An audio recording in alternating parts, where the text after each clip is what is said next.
there are other ways that like people can be impossible to imitate. Like who's that one crazy fucking chip player in Exert? There was one guy who like always had like this like the weirdest fucking mix-ups that like I had never seen before. But because like he had so many of them. Oh, E.T. That was it. No one could ever play like Hawaiian Sherman. That dude's a god. I love Hawaiian Sherman. That dude's rad as hell. That dude is fucking awesome. Yeah, and like Punk is probably another good example. In fact, probably Punk and Sonic Fox, right? A lot of their stability comes from like how smart they are and how they're willing, like the pace they play at, right?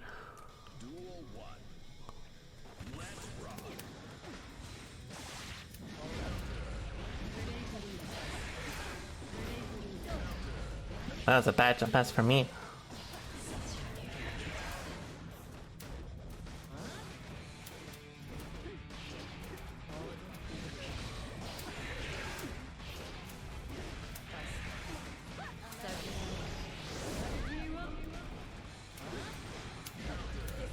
Well, that was a bad burst. Unless they can stop playing me from here. Nice.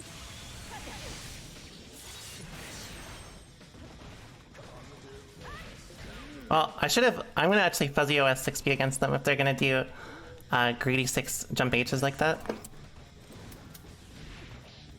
Nice.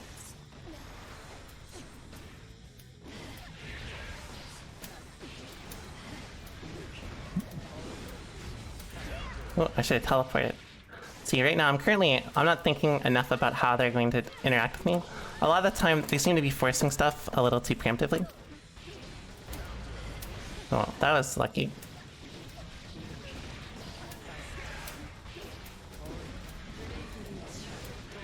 So I'm gonna just approach it the same way. Wait. I need to do the PRC shit.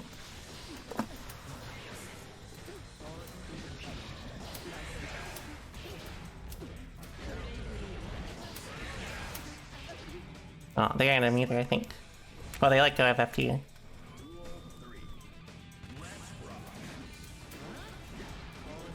I should have. I could handle that better. They actually could have disrespected me there. Nice jump.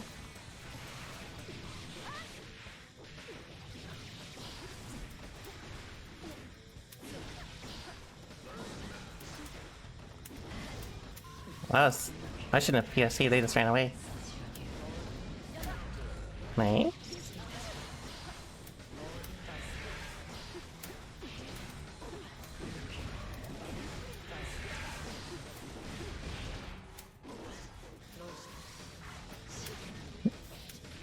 Should have done not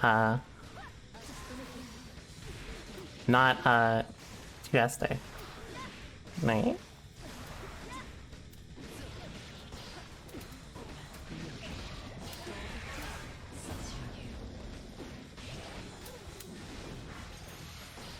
Nice. Nice. So basically, how I'm going to approach them is since they're using predominantly the air all the time, I'm going to just purely focus on killing them in the air and just play raw risk forward in that way. Because I can pretty much win as long as I get a air fireball. Nice.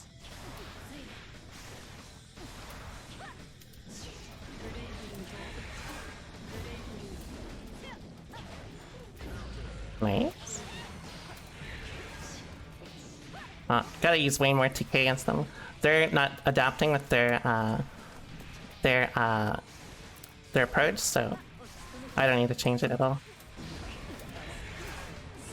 Also, I should force more RPS like the way I'm doing with preempted buttons, because again, I can use the threat of well, that sucks.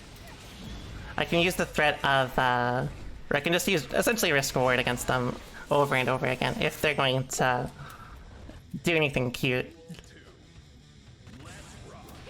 Nice 2D. Nice. I'll take that.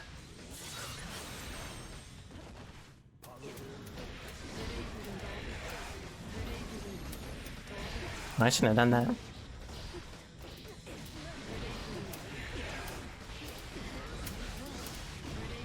Oh, that was kind of a bad wall break, but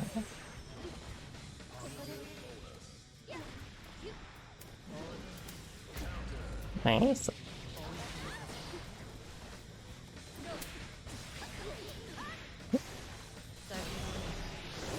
Well, that was supposed to air hit. Well, I should have held FD.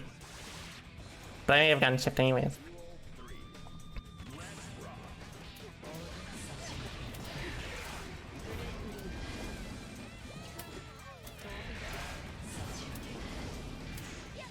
Okay. Yeah, and I'm overcommitting with how they're playing. As long as they're gonna still only use the air, I don't need to be nearly as preemptive.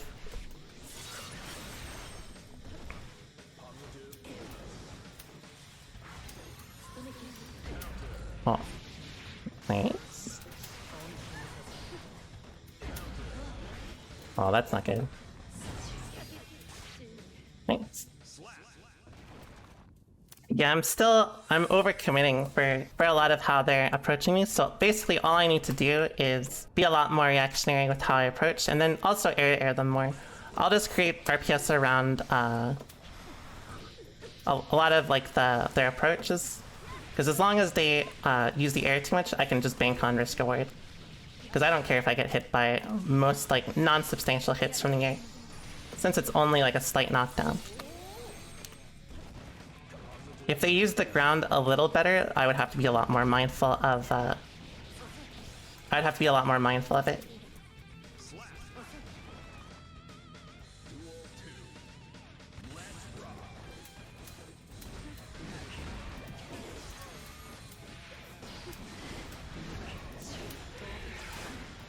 Oh, that was lucky.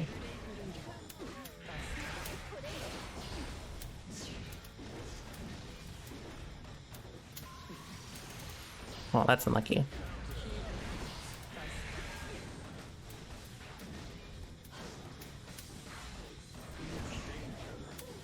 Oh, now I don't have to be afraid if they're gonna get danger.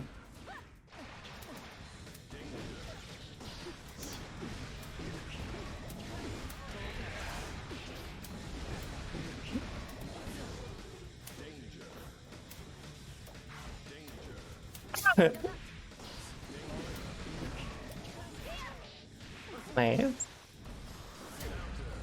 I should have done TD. Again, I'm still overcommitting. I'm expecting them to be to swap between being preemptive and not, but since they're not alternating it, I need to be smarter.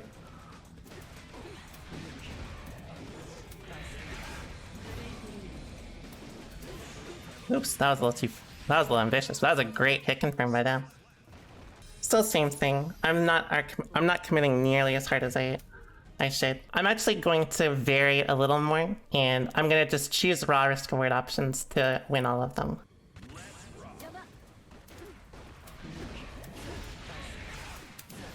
That was actually pretty good.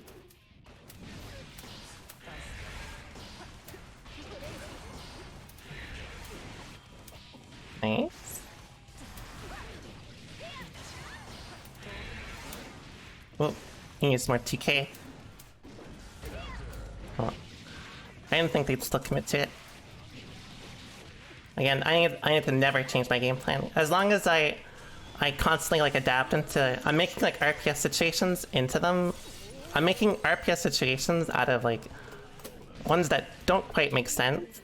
So basically I'm just killing myself every round. But I'll just play more stable for it.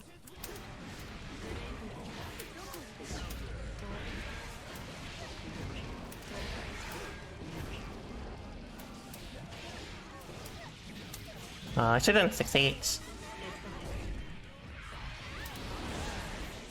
Woo!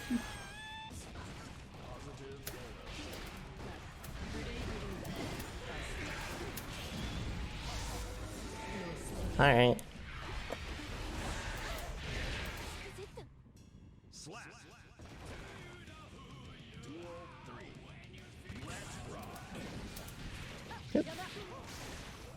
I should be fuzzying both waves if they constantly use that.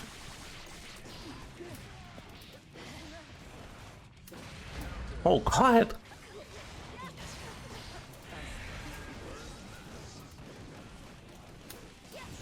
Well, that's unlucky. I tried to bait that. Oh,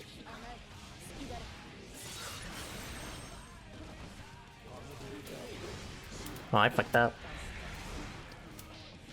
Nice dash. So see, now that they're actually using the ground more, I have to be more mindful of it. But I can alternate a little more safely. I'm still like, I can afford to play better risk score with them, but I need to get a little better with how I'm choosing to commit. Ooh. Yeah, I'm expecting to be a little more passive, but they're not adjusting, so I'm gonna choose the same thing every time.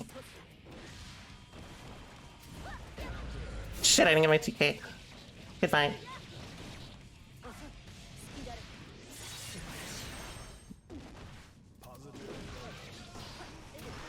Good tag.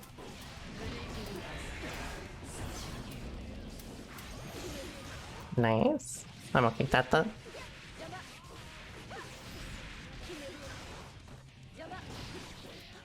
Oh, that sucks.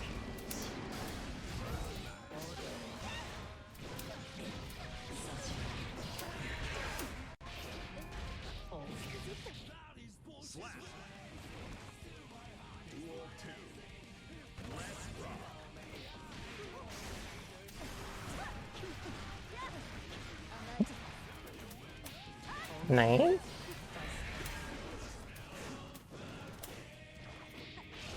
Oh, they autopiloted it. That's bad information to give me too. Oops, well, it's really.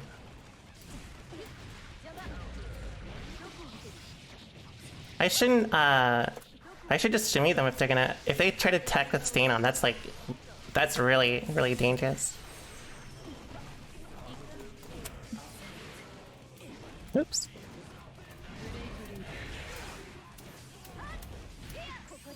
Nice hit confirm.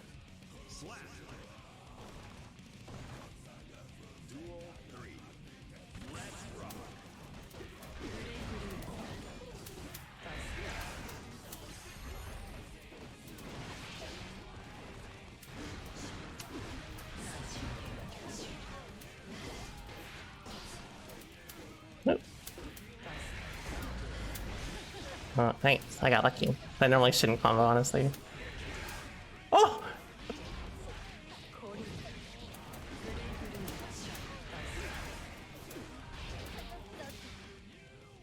I'm surprised. I don't think you can actually mash. Well, I guess you could 6-speed.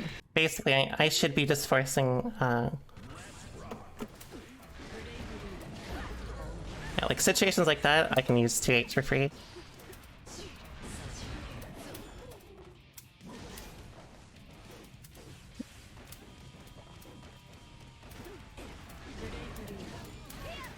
Nice.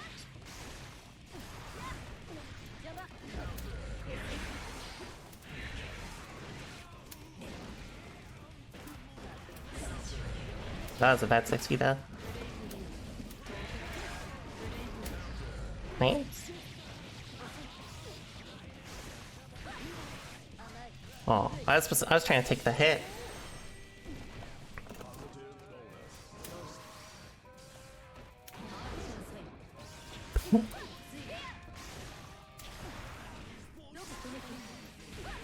Oops, I missed my fuzzy.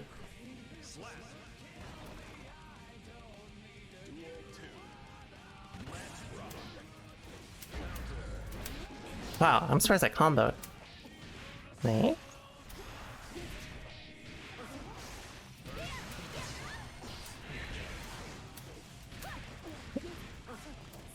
Oh god, I'm surprised I dashed that deep. God, what is happening?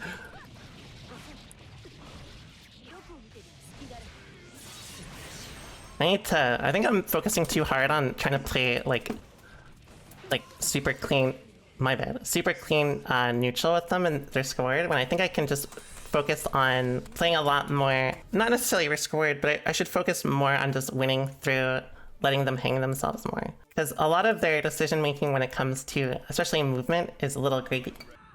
let's put it all together here. So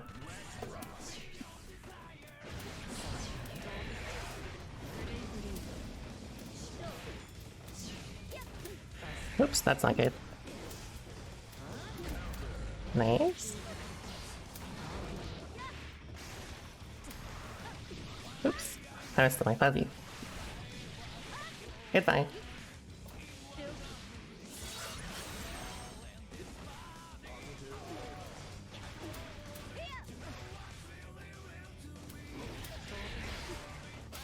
Ah, too slow. I tried to call that out.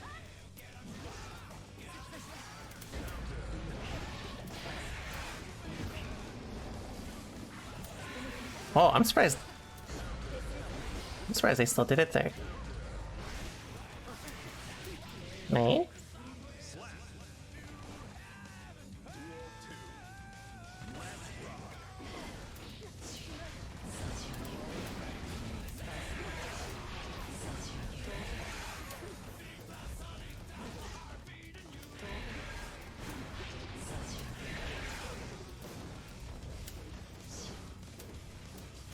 Oops.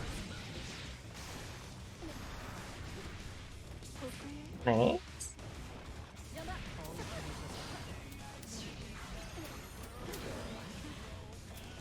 Oh, nice match. That was smart.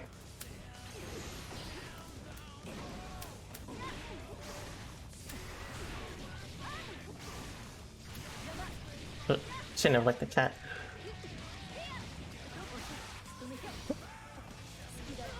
That was a good pick. Or that was a good kill combo. I think the fact, since they're not using the air anymore as much, see now I have to play a lot more smart. Though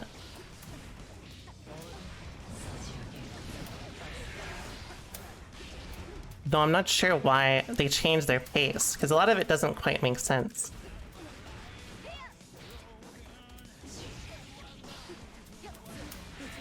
Well, I think that was an accident.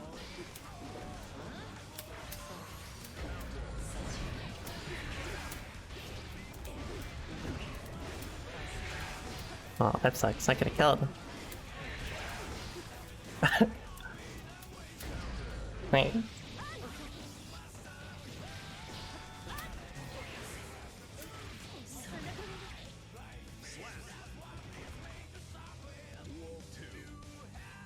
You're listening to tech. I don't know. Potentially. But it doesn't matter. As long as they play, if they play the matchup better because of it, it's a good thing.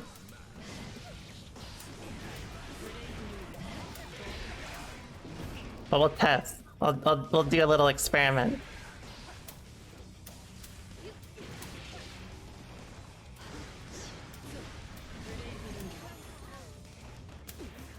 Whoops. Whatever, I'm not getting punished.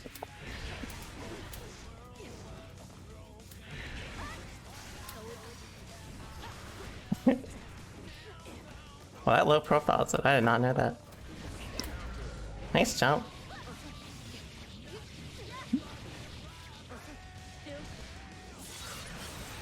Oh, it is a testament, you're right.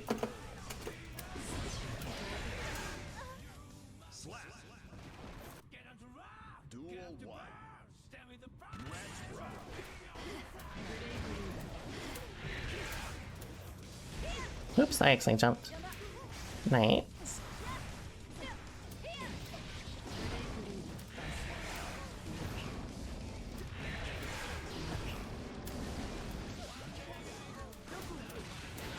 Oh, I didn't believe.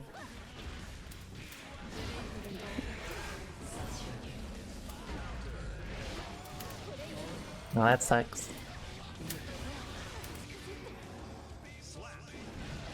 Uh-oh.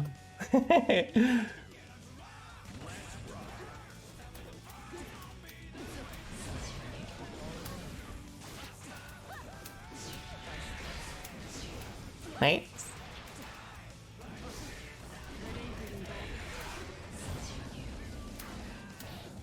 Nice. I respect that.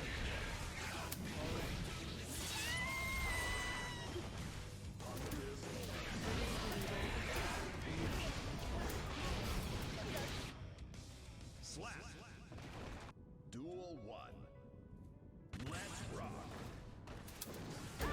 Right.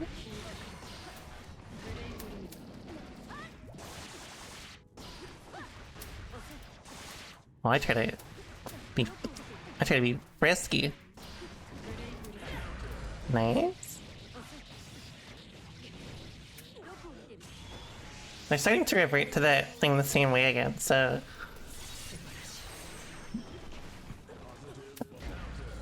It is okay if you restrain this thing. I was just teasing. You can... It's not that big of a deal. Duel 2.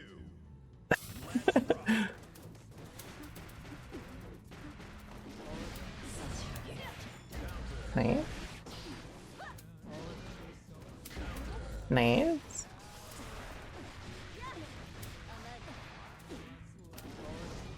Oh, that's not good.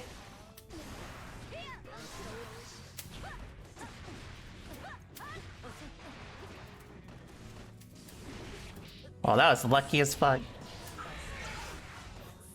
Oh, I'm surprised they didn't compel it. I don't mind them taking risks like that, because that's a situation where I just force RPS and that's it. That's like game losing as well. Nice S-disc.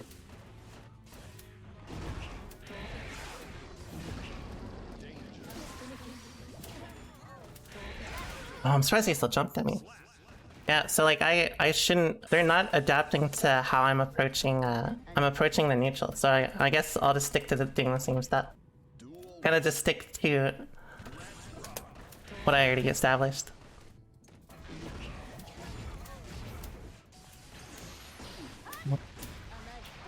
That was not what I wanted, but it works.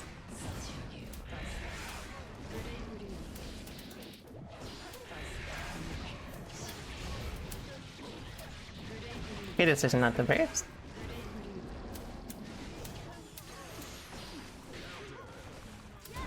Nice.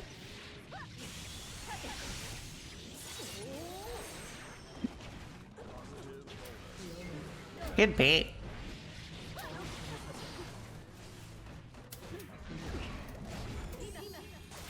Oh, that's unlucky. Oh, that's unlucky for them. Oops. I tried to IVFD, but I messed it up. Duel 2. Let's rock.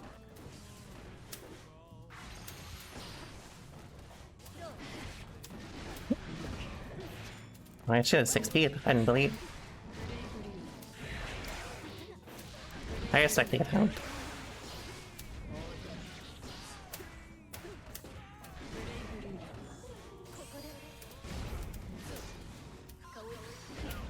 Oh, that was a good PRC forward.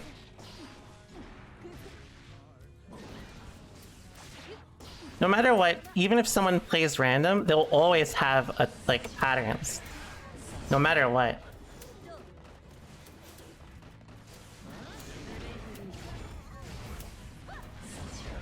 Nice.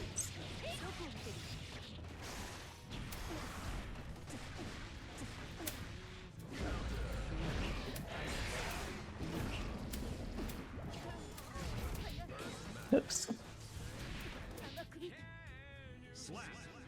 They just quirky. I like that. That's a good answer.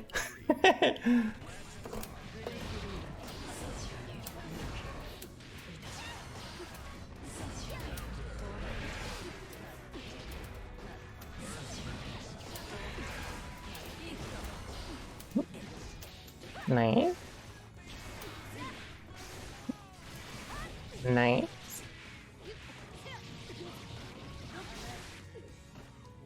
Oh. They probably should super it. Maybe that was an accident.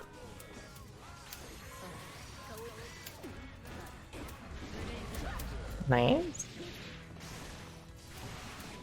I don't know why I did that.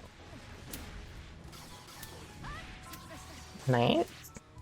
Oh, they fucked up. Oh, I'm surprised they contested there. I'm definitely still taking too many. The gambles, I can afford to take way more gambles against them, because again, their layer 1 seems to be a little more committal than it should be. So again, I can be a little better with how I choose to 6P and where I choose to interact.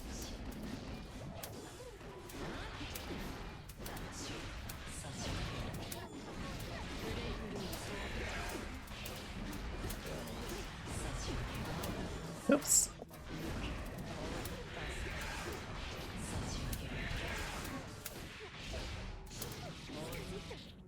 Perfect.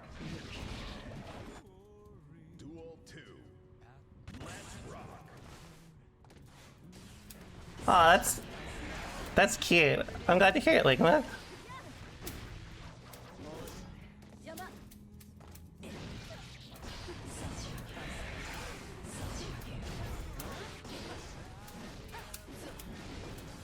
Nice.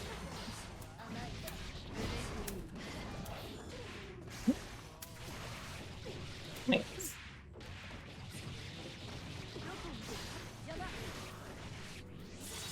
I'll take the hit every time there if that is an option. Oh, I missed the IBFD again. I need to time that a little better. Slap. Duel 3. Oops. That was a bad angle. Oops! I tried to throw it, but I think I got TD.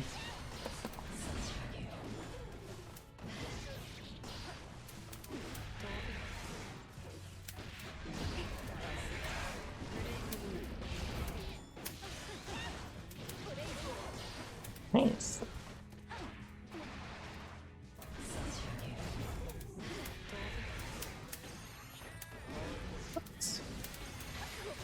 Oh, that's good for me. Well, thanks so much for this, the gifts that made, Def. I really appreciate it. I played Soul yesterday, actually, since it was requested. What I'm losing to here is that I'm not really considering risk reward in terms of, like, a lot of the interactions that happen, they tend to just overuse the air with how they approach, and like they use the threat of jump H a lot. But like honestly, I should be minimizing the risk reward situation because as long as they use it like a ton, blocking is not that bad, and if they're wrong, they can lose the game. So I don't really mind it as much. I'm sorry, that was an accident. I'm not gonna lie.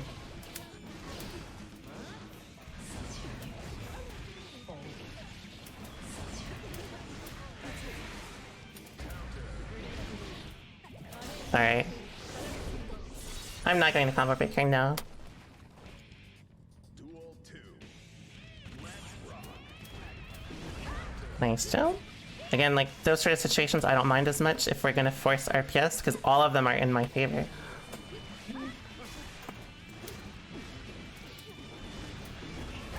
I don't know why I'm just not pressuring like that. 2H is like one of their best buttons. It's basically like it covers so much space. It's very fast or very long. What's it called? Very long active frames, and whoops. And recovery is quite low as well.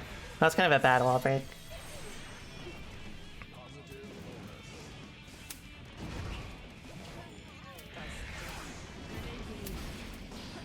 Oh, I could have killed.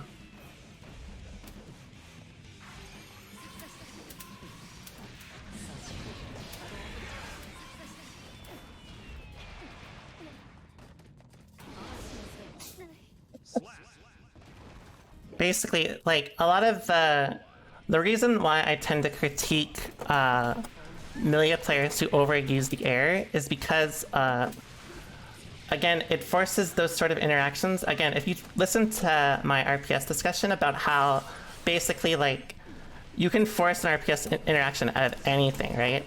Theoretically. So like if you play a bad risk reward with the air pretty frequently, it's kind of easy to play around. But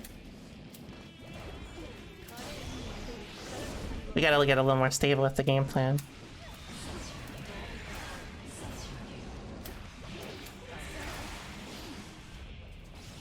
Oops. I tried to instant block.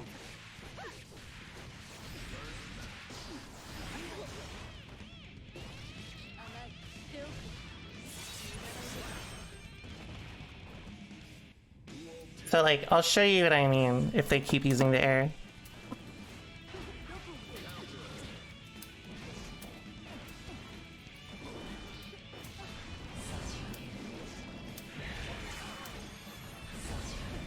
So like, even there, if they block, they get a, or if I block, they get a chance to do shit, right? But if I ever anti-air them, I get to start my offense, right? Well, and also they just got that, so.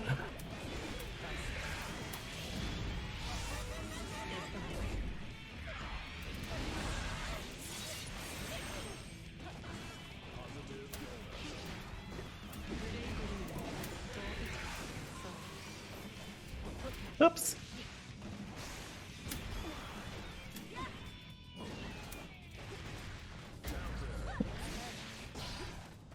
Theoretical advantage? Depends on what you quite mean by that.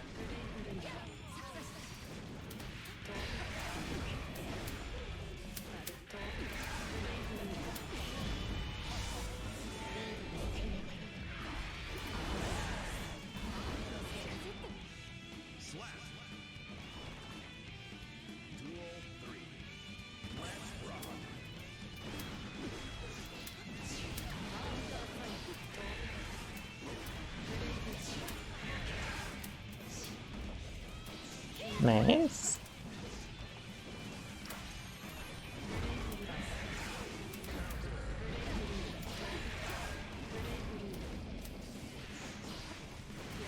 Oh, that's not gonna work.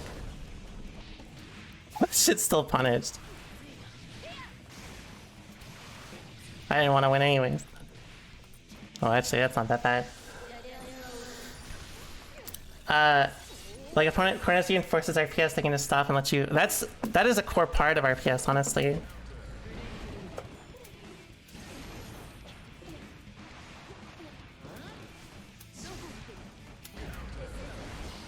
I wouldn't say it's like,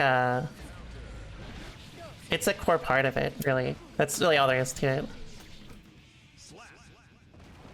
Because, like, the threat of it is usually... It's usually... What you mean, I think, is the threat of an option is really what works the best. So, but that is RPS, right?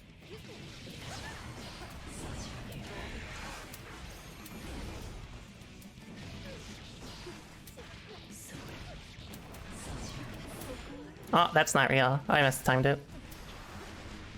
If you actually do that, it should normally get you counter hit. Oops. I tried to IVFD. Oh god. Wait.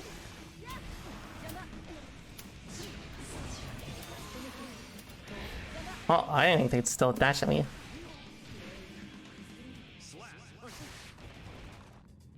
I should be fuzzy OSing 6p against them more on defense. That they're starting to do shit like that.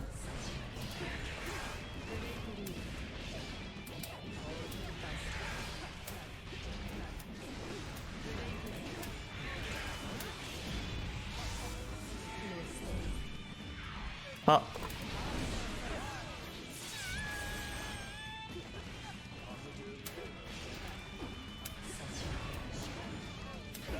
Nice.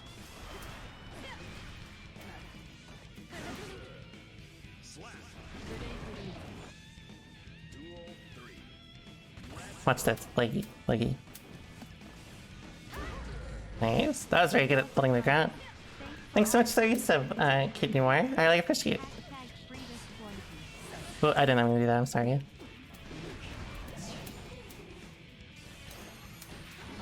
I did not mean to do that either, but it could have been worse.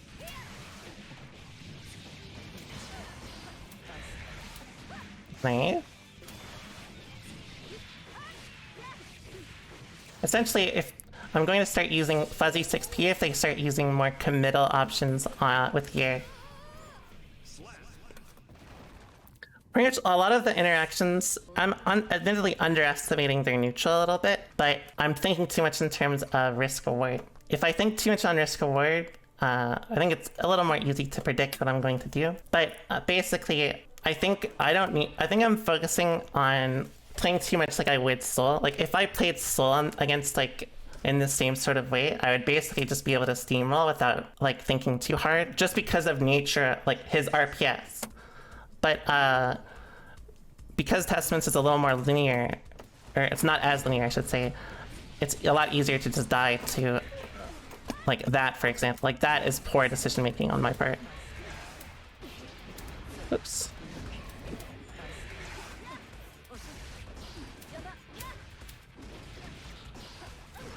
Good tag. Like 6H there is too greedy. I don't need to do any of that against them. If they commit as much as I say they are to like let's say like being greedy with their movement, then I can win without even needing to be preemptive in that way. So that's the key thing we need to... Oops, I did it again. That's the key thing here.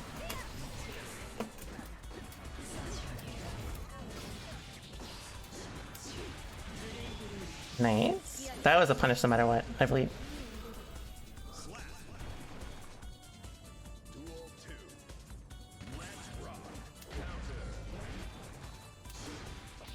Nice. They actually could have throw punished me there. You can't do you can't stagger pressure with Testament against or sorry, you can't stagger off close slash if you have dash momentum. Alright, I'll start using H Fireball because I still don't mind if they start doing air dash against that. That's like hella in my favor. That's like where I get all my return.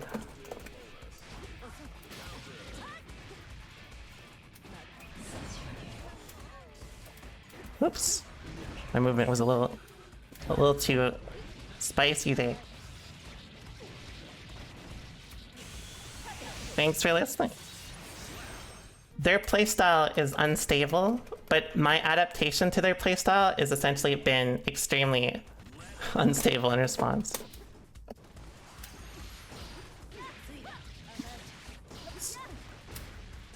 Oh, I thought that was IBFD.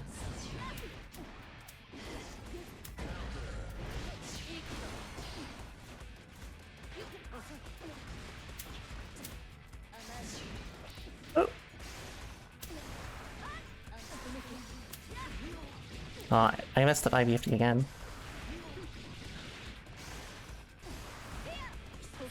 Nice. See there, that would have been a better time to fuzzy OS with it.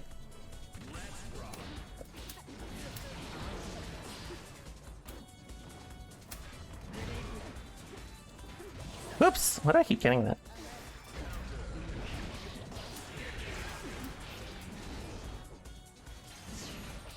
Oh, I actually low profiled that.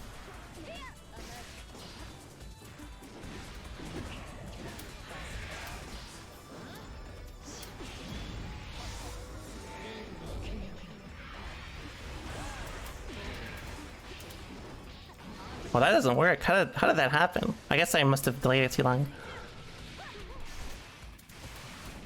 Whoop. Nice delay. What's up, Gearlock?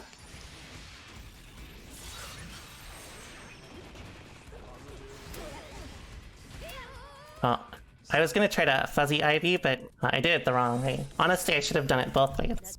Duel 1. Let's rock. I also need to start doing that since they're using close slash.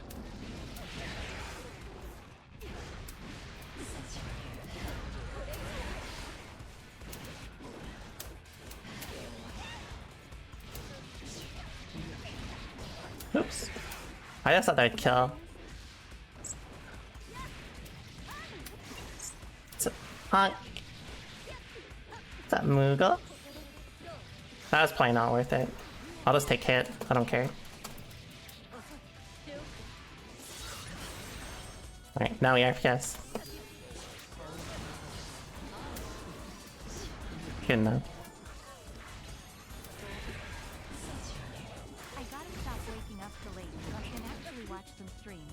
Thanks so much for the resubs, Eric. I really appreciate it. Duel 2. Let's rock. I'm surprised that won.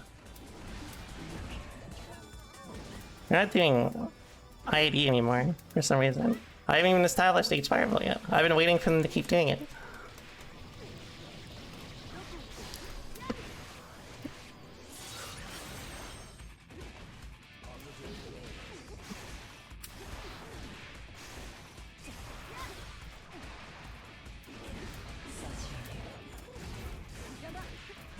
I got kind of lucky. That does not work. Again, if they start, they're being too greedy with also how they are trying to. God damn it! They're being too greedy with how they try to anti-air me. Also, they're dead. Stay 6 feet need work every time. Jump H will beat close slash if they keep doing it. Honestly, I'm trying to, again, I'm approaching this too much like I would Soul. I think, honestly, a lot of my interactions, I can just bank on the fact that they're going to overcommit, especially at lower health, and then I can just run away from there. Duel 1. Let's rock. Oops.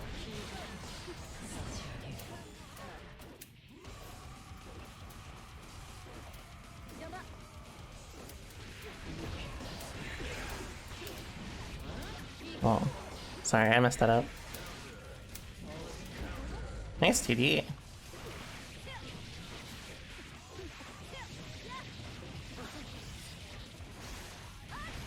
Nice.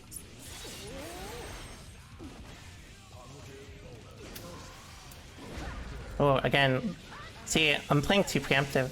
If I hold my ground every time, like in these interactions, I would be able to win games off of just how much they're committing. Oops.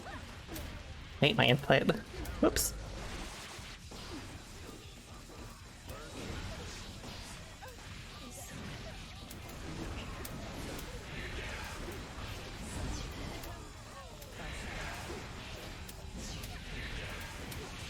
I think this is going to kill. Oh. My bad.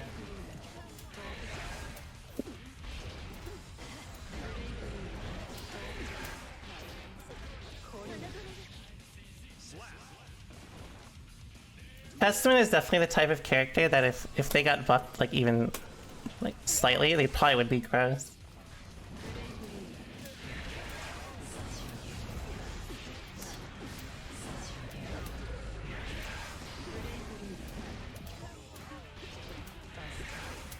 I'm sorry. I thought that would hit.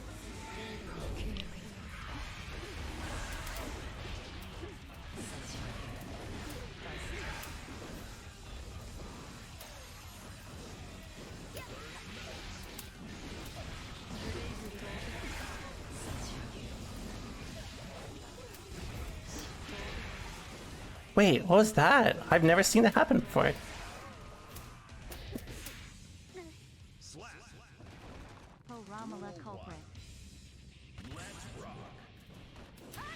Nice 2D.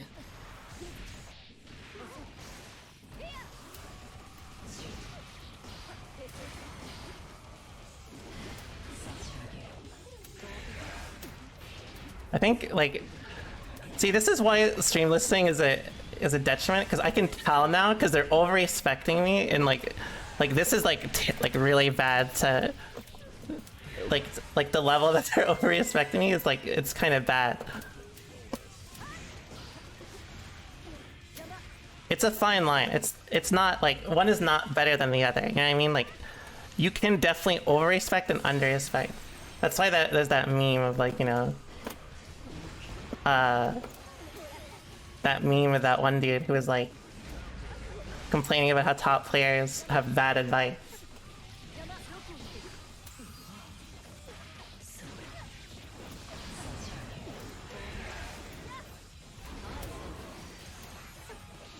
That was so bad.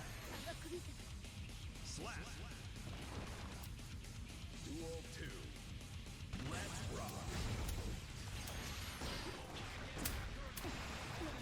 I need to stop messing that up. That was a little greedy of me.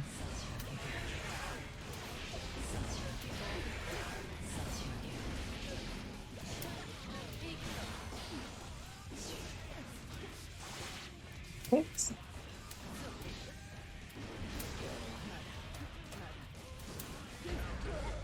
Nice, I'm okay with that.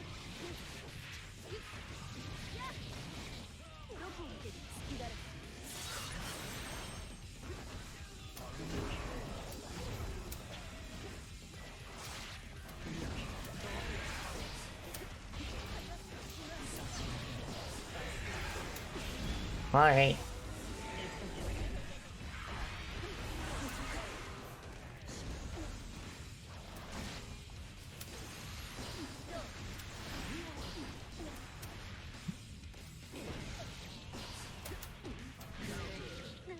Slap. Duel 1. Let's rock. Oops. I don't think there's many supers that it's applicable to though.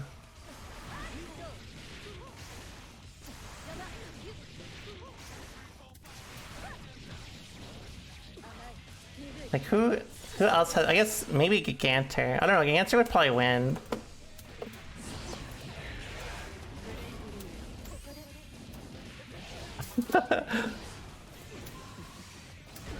Well, I was not expecting that. I should have just done regular Fireball. See, again, same sort of situation. If I did my layer 1, I could have just won the same interaction and potentially won the game off of it. So, like, it's basically just like, clearly my layer 1 against Millia needs to be a lot more tame.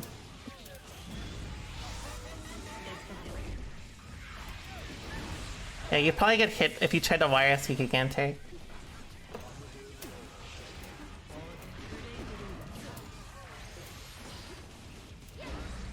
Nice.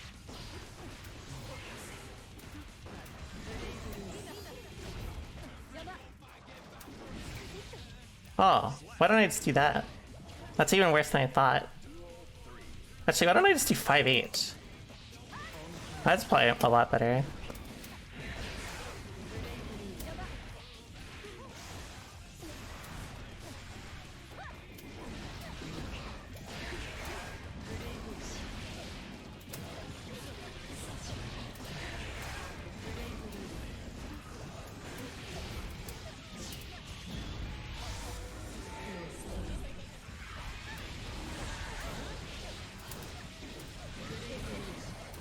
Oops. That was very sick anyways. But yeah, like this is basically kind of what I mean. It's like, I made a video on this. Basically, layer 1 implies like my basic approach. As usually it means that it's respectful, mindful of their options, whatever. Usually as RPS situations develop, so do layers, right?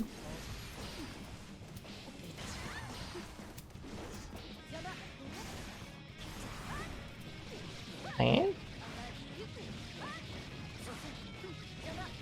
If Testament could get Succubus Super off of like straight like hits, I can tell you that they would be a bit of a problem. I need to start contesting my space with 5k way more, because they're starting to whiff a lot of buttons in my face.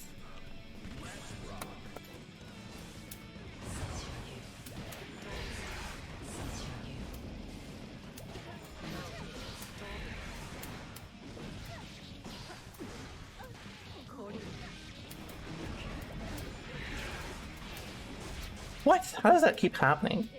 That's not supposed to work like that. What kind of voodoo are they doing on defense? Or maybe it doesn't work on Millia. That's my only guess. Oops. I'm sorry.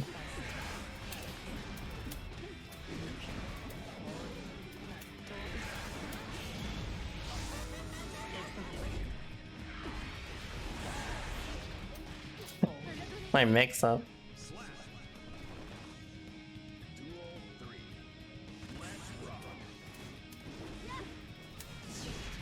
Okay, see, same situation. I need to hold my ground. I say immediately teleporting, but I mean, I don't mean like that. I need to just like let them hang themselves more and not be as preemptive.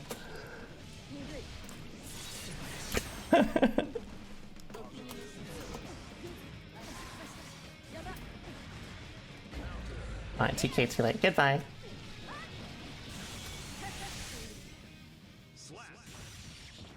Can't believe they made a character with all these like ass buttons and their worst matchup is when they get out neutral. That's pretty normal in Arxis games, to be fair.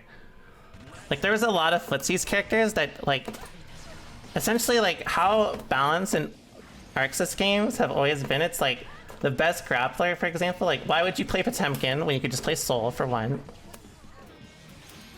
Why would you play Soul when Johnny's in the game and he's the god grappler?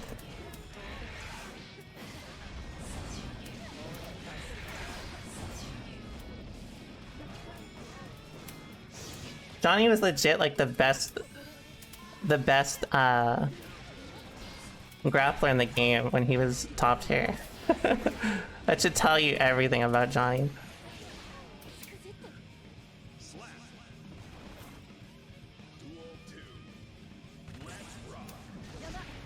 Yeah, exactly. Why play Bedman when Venom Dizzy exists? Why play Venom Dizzy when Eno exists by the end of the game, right?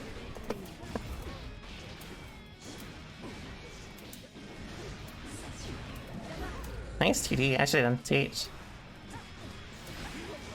That's a good RC for me. Even if they don't break the wall, I'm gonna get 100 meter or 50 meter.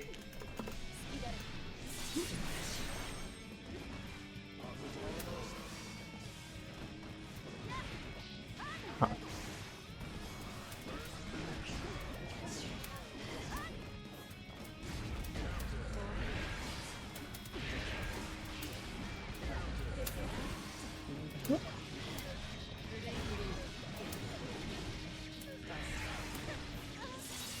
Crow may not have killed, so I'm actually kind of lucky that that worked out that way. Duel 1. Let's rock. Okay.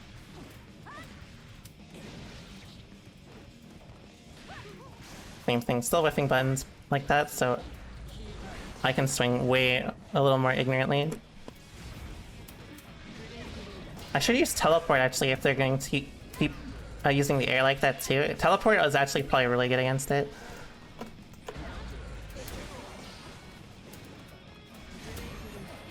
God. Oh no, I tried FD. I got lucky. I'm sorry.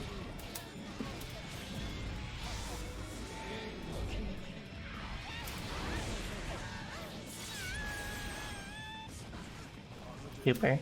Well, if I did the overhead one, that would have killed. That does not work. Well, I'm surprised they beat it. That's good information, though. I 100%, again, don't mind that. I don't mind that interaction for the information.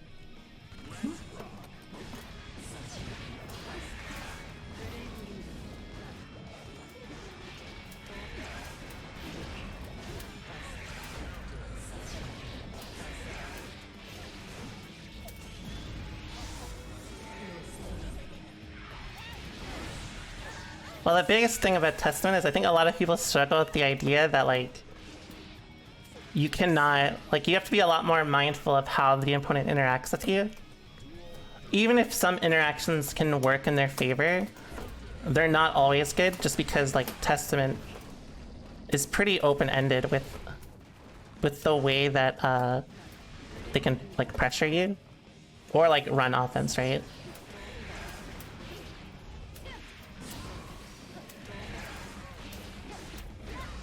Well, I guess you can just walk out.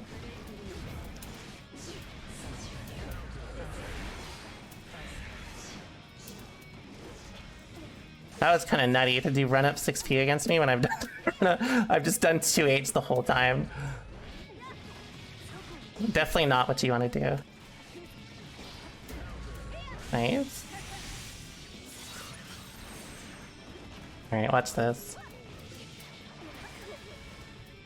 Oh, I tried a 2p, but I was still in the bubble. Yeah, basically, I'm playing way too aggressive for a matchup like this. I'm pretty certain all I need to do for someone that's going to be more committal on their approach preemptively is just hold stay and state and go from there.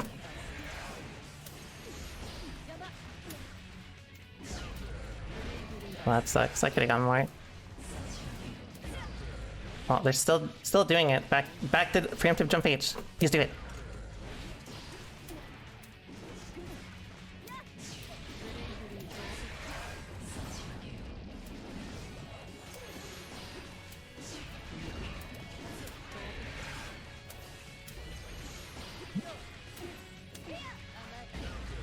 Okay.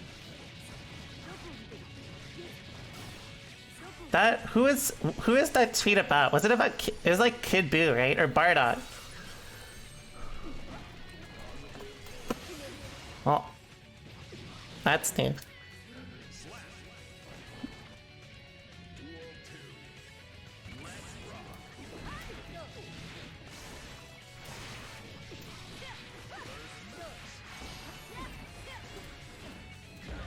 Nice. Oops, I'm not gonna do that. Goodbye. Nice contest. Oops, I tried to instant block again. Nice. Yeah, basically, all I'm going to do from now on is they keep using Capel in a lot of RPS situations to get rid of stain. So all I should do is just use just RPS around it. I don't need to like commit every time. I can just like use the fact that once I have stain, my next hit will probably kill them if they keep taking bad gambles. But again, you need to work on the stability. Nice. I don't mind that since it was RC.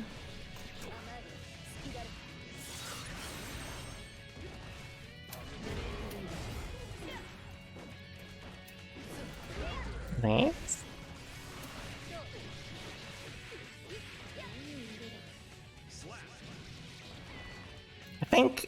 I don't think it was about Bardock.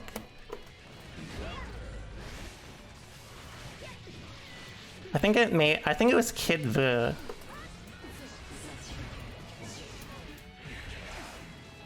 I need to stop doing that. That does not work. I gotta match on 5k. 5k in those interactions is better escort anyways, so even here, I don't mind it. Nice 60 again. Oh god. Oh, GT Goku. It was GT Goku. That character was kind of cursed though. Alright, same thing. I'm going to just play RPS around their movement rather than anything else. And just play stable around it, because... Oh, I didn't think that would be burst safe there. I need to stop doing that. That shit sucks.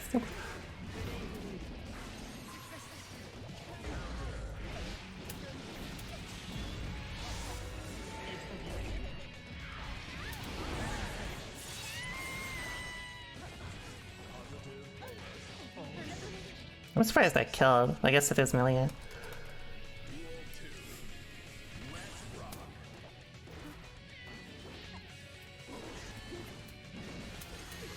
Nice. I don't mind that. Without stain, I can just RPS. But if they have stain, I can't.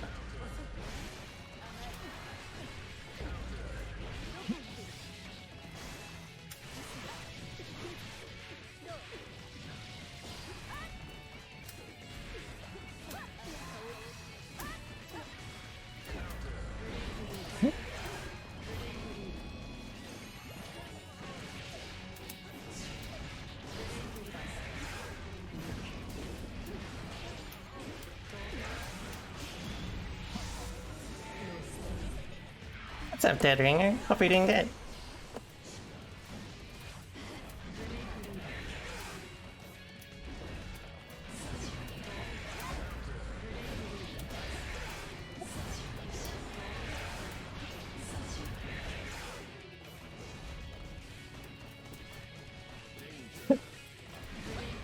They're like, I don't know what they're doing.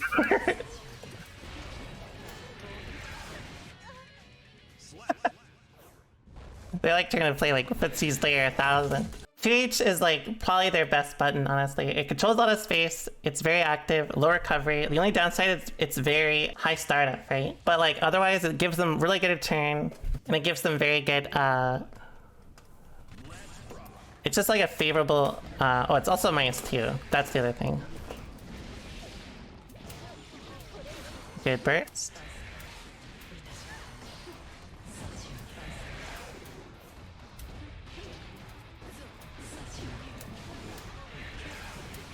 Oh, that sucks. That was too close.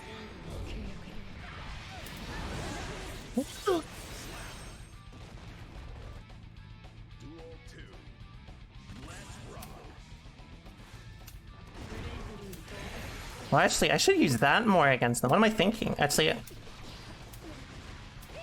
I probably don't even need to be as creative on the ground or as clean on the ground. I should probably just use that more. Okay. I don't care. Ball break. Honk. Oops.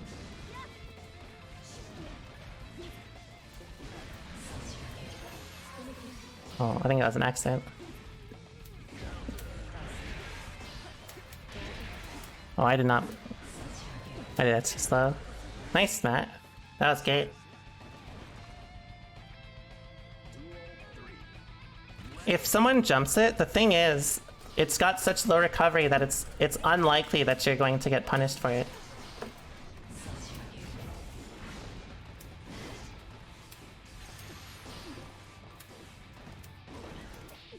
I should have used 5k. Again, I shouldn't be using 2k against them because their approach is always the same. Run up 2k, 2d. Usually 2k with 2d.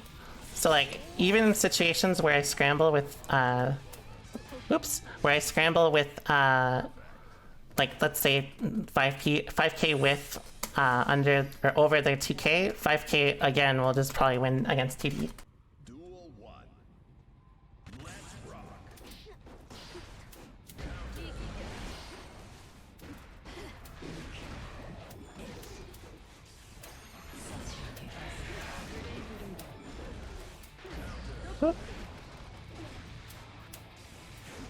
That sucks. They would have hit me. So I guess the situation is better. Well, thanks so much for the sub, Ashby. How do I pronounce that? Ashby channel. Thank you so much. Oh, that was super. My bad.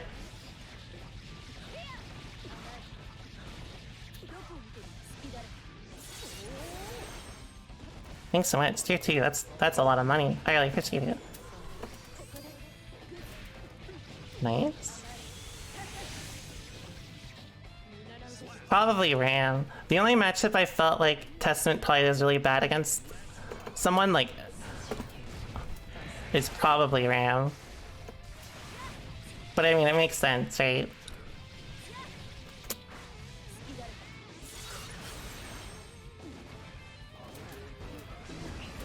Nice. Oh, a little too slow, or a little too far, I mean.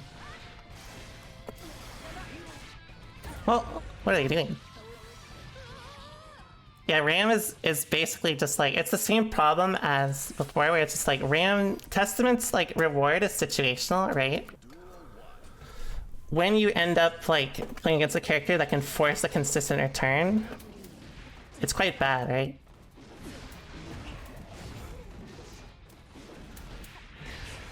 Actually, one thing, I actually will test Soul against them after this, because I actually want to see if it's something about their playstyle, or I'm just playing the matchup incorrectly.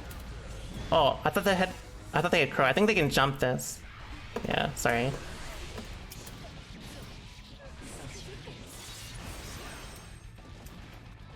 Yes, to me, a lot of the options they're choosing seems quite counterintuitive, but I may just be playing the matchup incorrectly.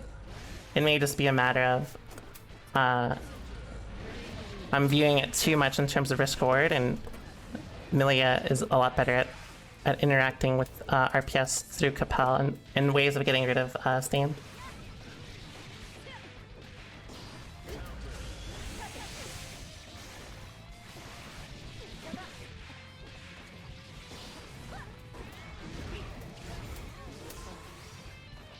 Well, I try to get close slash. I'm deceased.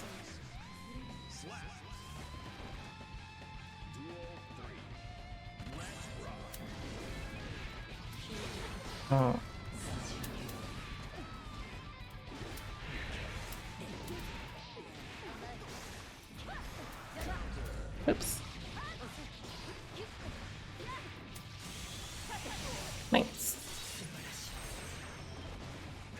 Does this play like Overwatch? Kind of, honestly. It's a little bit like Overwatch. I like the hamster. What's his name? Wrecking Ball? That's a good character design. Alright, we'll play one set with Soul. If my idea is correct, then I think I just need to practice more stability. But if they wash me, then I need to rethink Millia. Yeah, Soul is Doomfist.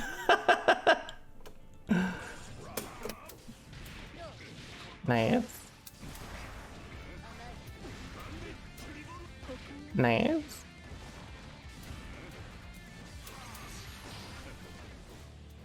Yeah, I think I am correct. I think it's just I need to play the matchup because I can tell even by these interactions that yeah, I think it's just a matter of I need to be more stable against.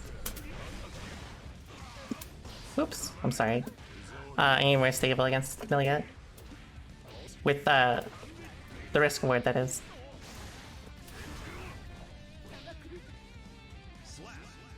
But I obviously also know this matchup a lot better.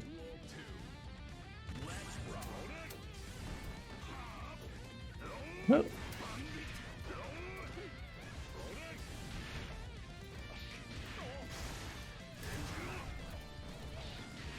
Yeah.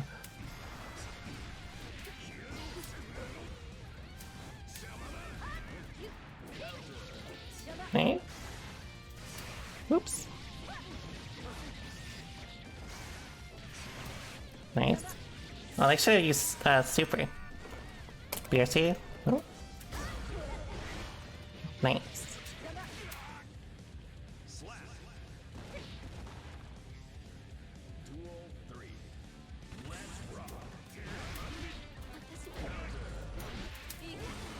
Good burst.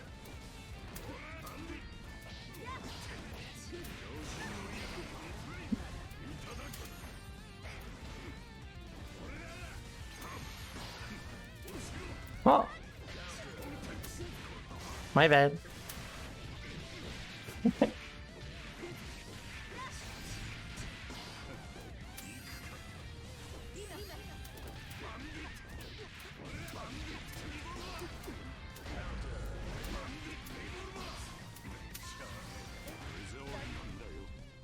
I'm pretty certain it's just a matter of I'm viewing the matchup from a lens that's too much like Soul. Because like I can recognize that the strategy isn't super stable, but I don't have an answer for it yet. And that's okay. It's a part of learning. Thanks.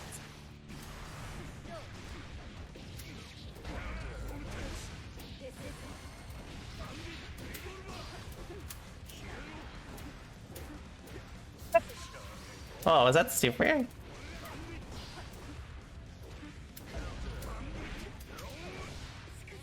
Sorry.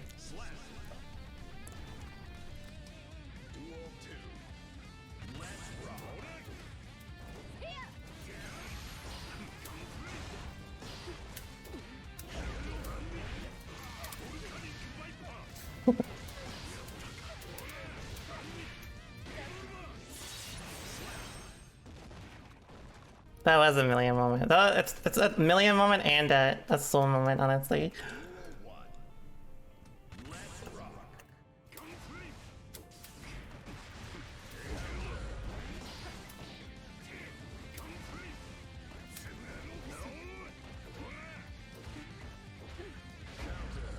A little too slow. Same thing.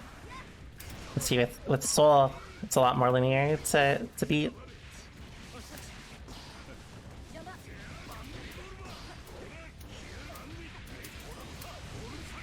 I didn't even clean hit, and that shit still killed. Don't do 6H, good. Nice.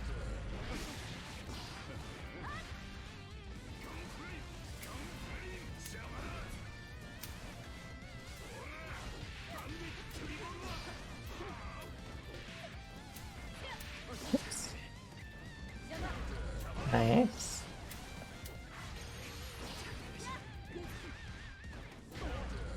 Double nice. Honk.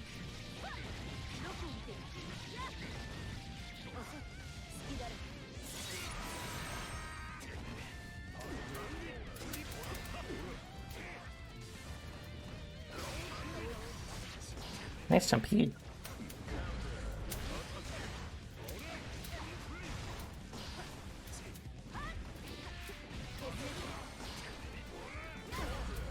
Nice.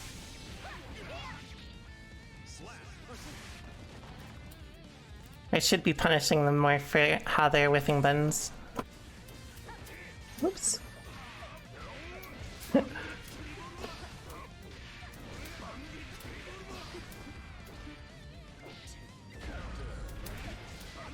Sorry.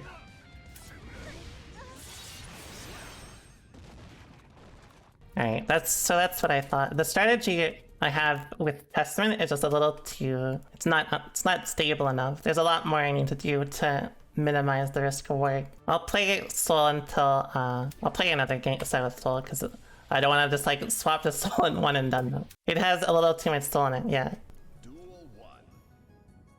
Exactly. Nice 6H.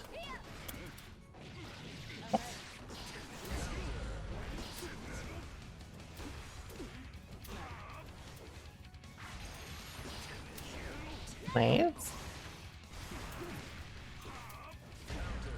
Nice. Same sort of thing, but you can see that's same element.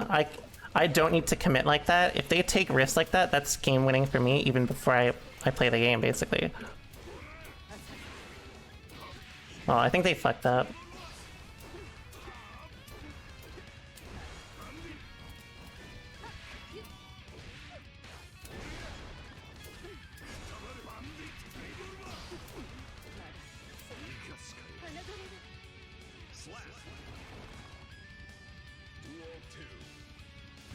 Do I think when it comes to playing in general that you should take liberties in matchups where you can, or generally keep to a more well-known game plan? Usually.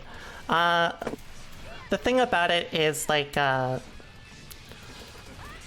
you don't want to, like, it's important to have enough of a stable game plan to where you don't have to be, like, afraid of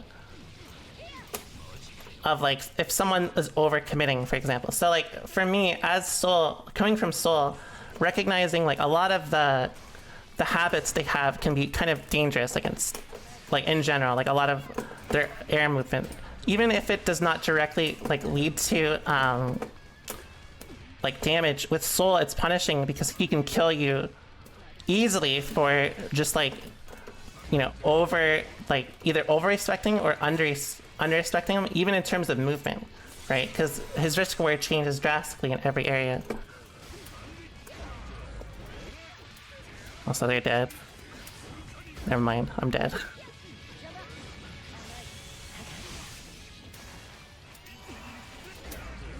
Alright, there we go. Sorry. I forgot the combo. I'm not playing Soul again. Well, I may if he's very fun the next patch, but basically, like, I wanted to use it as a basis for my matchup strategy. Soul is a very good one, considering my only other option is Happy Chaos, and I mean, Happy Chaos can kill you for using the air like poorly, but I think it's a lot harder to go from there or figure out the matchup. You feel me?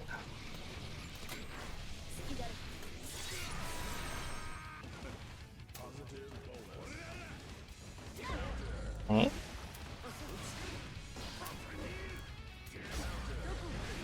So like, see, a lot of the RPS situations, I don't mind these because how Kazam has adapted to me is just commit harder, right? Which, like, I could go over that in terms of this matchup like a ton, but I'll just save it for like basically, like, the key thing is just having a stable enough game plan, but it depends tremendously on player, and it also depends on character strategy.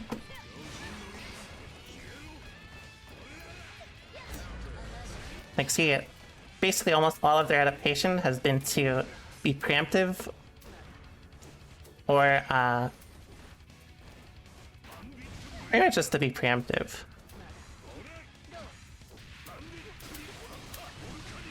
Well, that doesn't work on Millia?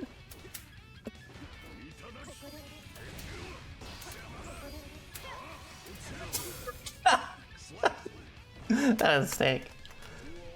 Oh, I could make... I think I already did that, didn't I?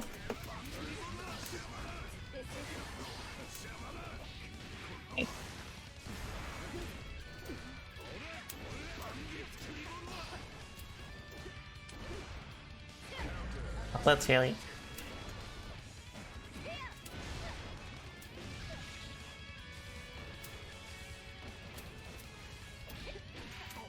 Oops. Name.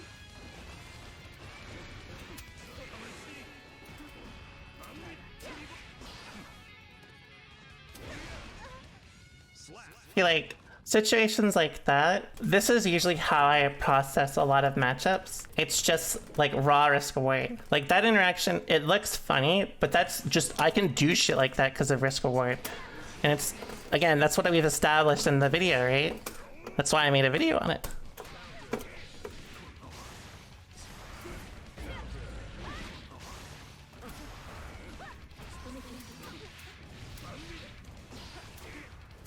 Oops, my bad.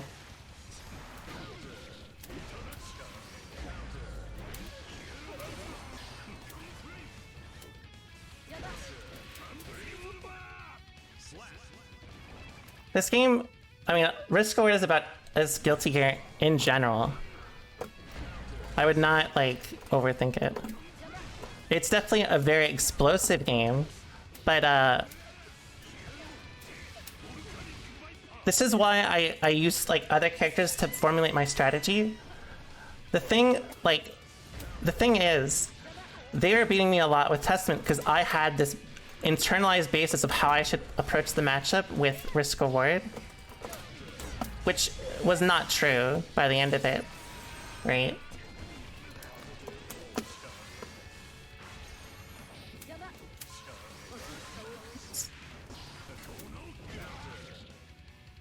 So like figuring out a strategy is a lot of just like being willing to,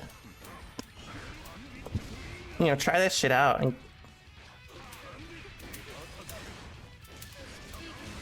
oh, that's supposed to be very safe. Maybe it's not very safe. I haven't really, I mean, it's been a while, let's just say that.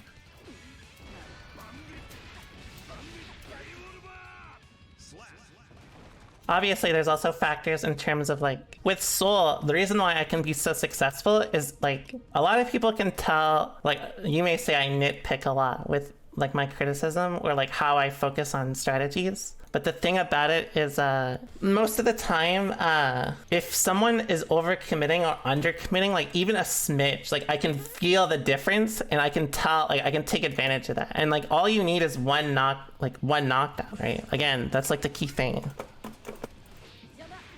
So, like, basically what I'm saying is it's too early to have opinions like that, because we're not even halfway through, like, we haven't even played the game for a year. It's almost a year now. In like, what, 2 weeks?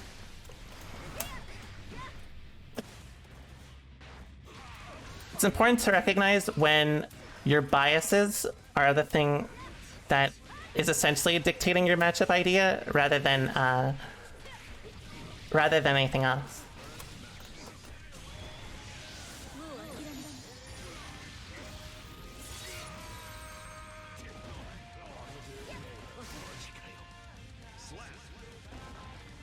Yeah, May 19th last year, that was, oops, that was supposed to close touch.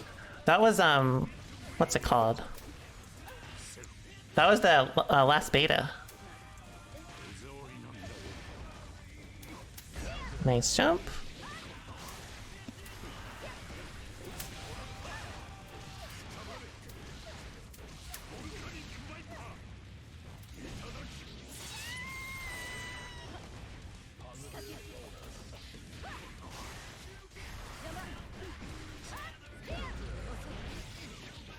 Fine.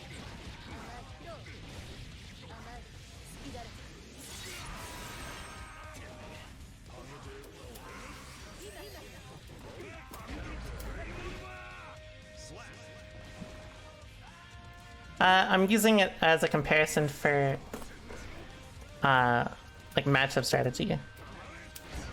Nice. Bonk.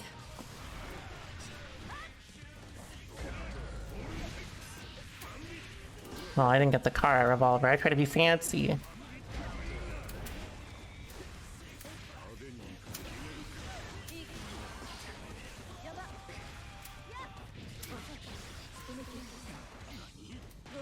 Nice.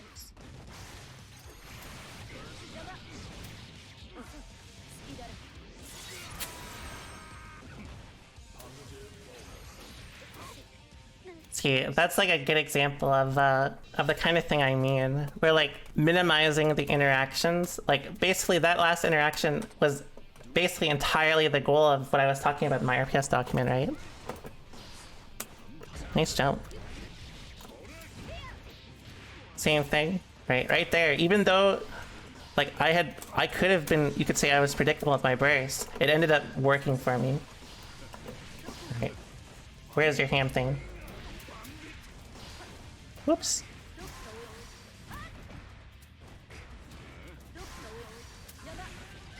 Nice. I should have OS. I'm surprised they still went for it. Alright, time to OS every time. Whoops, I didn't even get it that time.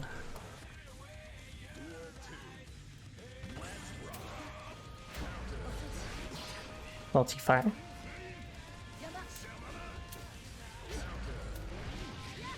Yeah, so you can see, watch my inputs. Notice how I did DP input in reverse and I did not get punished, right? I just FD'd. If they cross you up, then you will end up, nice. You'll end up, FDing, right?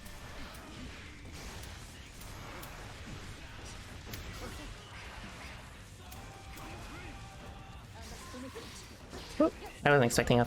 Oh, same thing.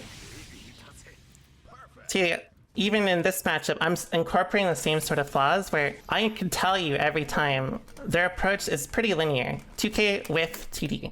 Or 2k TD every time. But I still end up being too preemptive with my approach, right? Like I could just 6H it every time. Right?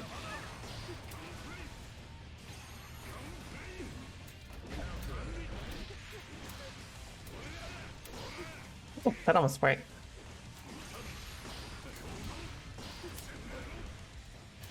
Oh, I did not mean to do that, I'm sorry.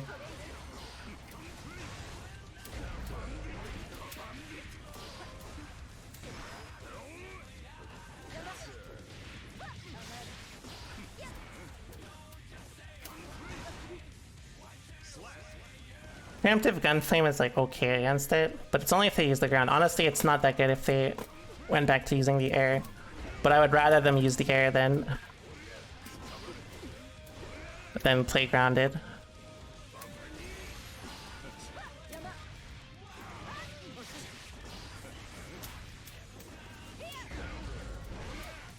I'm sorry, I fucked that up.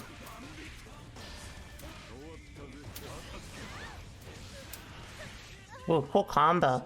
Alright, so let's put this together. So basically, I'll play Testament for now, and I'll see when I play my soul after. But I want to test this. Duel 1. Let's rock. Right?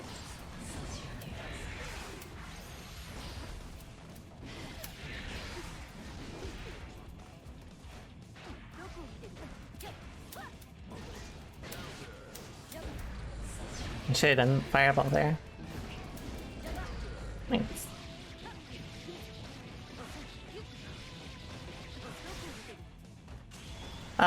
Evo's up in the air. I want to, but the problem is it's like right when I move. Every like tournament this year has been like kind of cursed because it's always like at kind of bad times for me.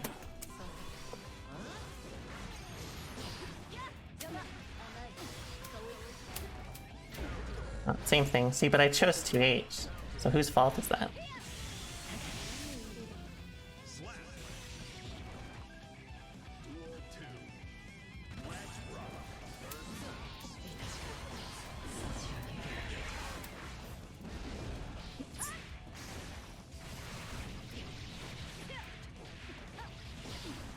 Oops. I was looking at chat. I just autopiloted because I saw them do the air dash. Probably should use TD more.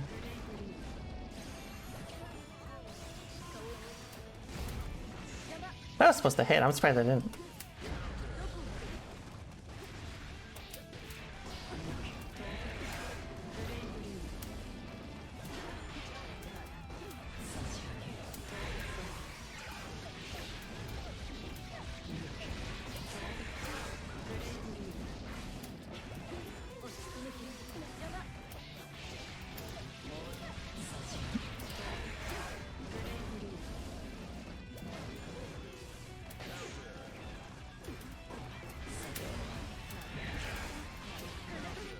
I think they trade a side feed.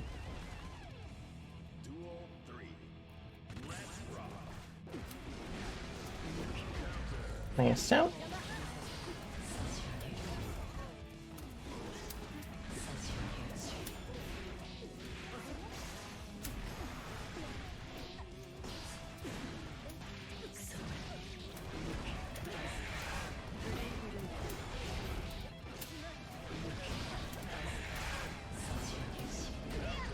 Nice. Oh fuck! I may have fumbled. You try to contest Millia in the air because of the return? Yeah, I would definitely do it as Viking. I think if Millia probably try to contest like a little too much against Viking, then they're probably not playing the matchup correctly. That shit is so dangerous to do against Viking.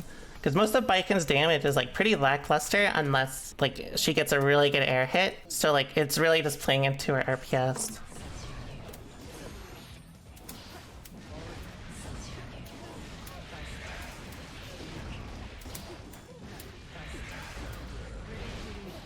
Oh, I think that would lost spot.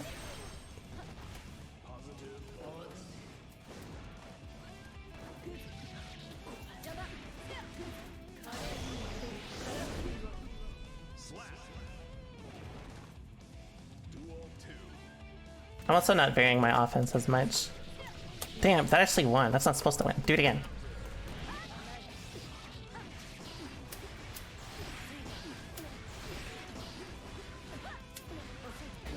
That's terrible RPS. I also don't mind that either. Well, they probably should have supered.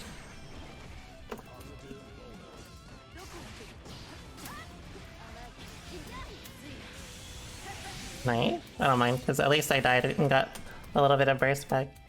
If I got hit by TD, that would have sucked.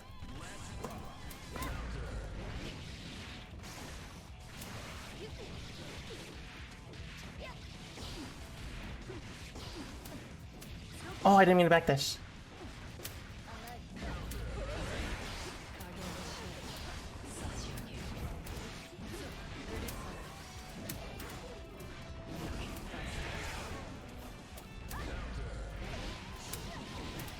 Hope this combos. It may not. Oh.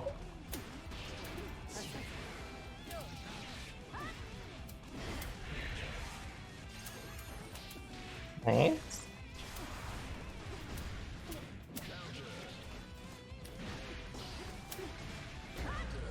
Nice, I get strong. Now that they're, again, using 6P, it enables me to RPS better in the air. I don't mind if they're alternating between Cliff Slash and 6P, because Cliff Slash, and if they get hit by Jump H, I can kill them off of it. If they, I don't know why I just don't do that either.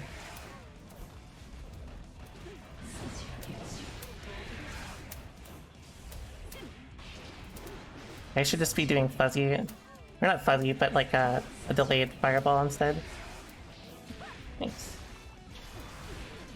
You enjoy flow charting? I'm not sure. I mean, I don't think like. Well, I should see like there. If I did jump H, I would have killed them. So they're still taking those sort of gambles. I guess they don't know.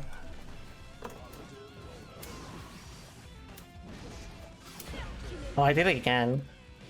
I need to stop doing that. If I fall at jump H, it'll kill them every time. It's so hard to anti-air jump H.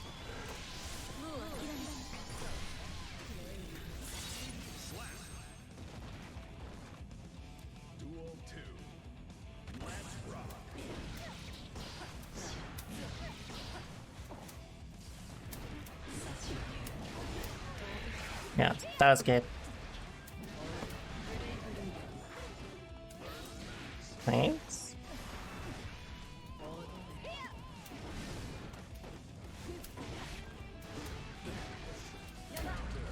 Well, I don't mind that either. That's only +2. Or, sorry, -2. Well, that's supposed to catch it.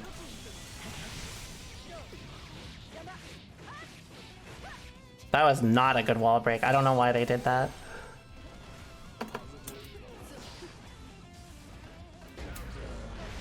Alrighty, fine.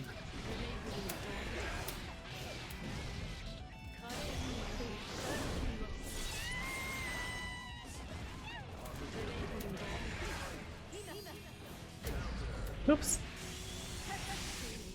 I should have done, if you know what I actually should be doing every time against them? I don't know why I didn't think of this sooner. If I used this earlier, this probably would have been a lot better. But if I use 2k and then I use 6p or in reverse, I can cover most of the options that they do and that force an RPS situation like that at the end. Probably like most of the options, unless they hard bait it, which in turn I don't mind it because it'll also let me RPS from there. That sort of RPS is kind of what I would like, because that would create RPS that would be favorable rather than anything else.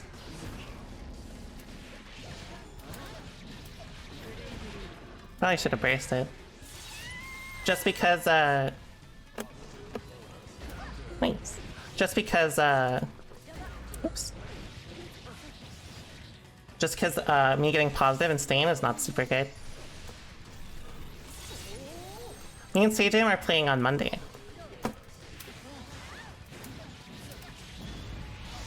I think this is gonna kill him. Oh, never mind.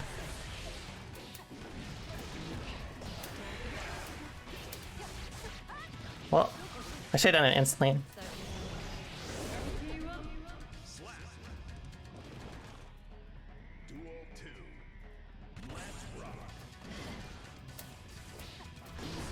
Yeah, I think they're trying to bait it.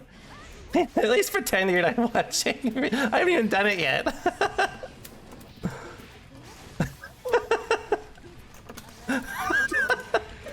Come on.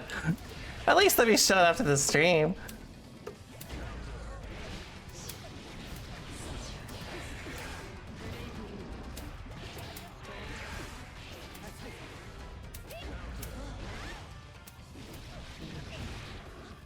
They should have braced it.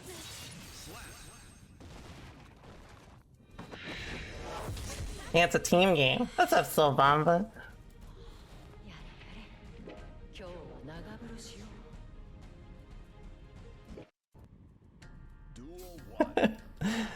Why are all the Millia players trying to cheat against me? Why are you doing that? Just at least pretend you're not listening. What the fuck? I need to stop trying to help Millia players. These guys are demons playing for the win-loss.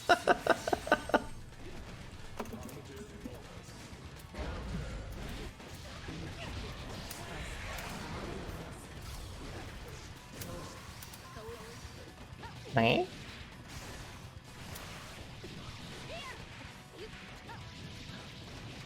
Goodbye. At least I got my brace back. Oh, thought I would.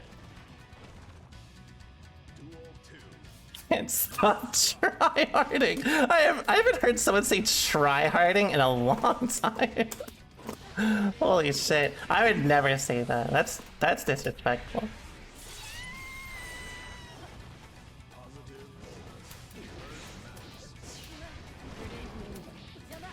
Nice. You say sweats?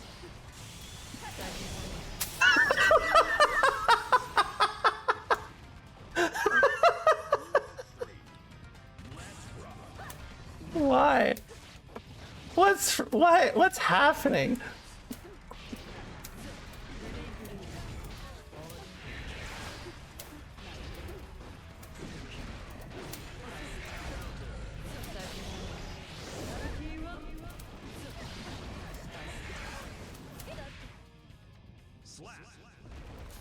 That's it. I'm cutting off all Millia players from advice.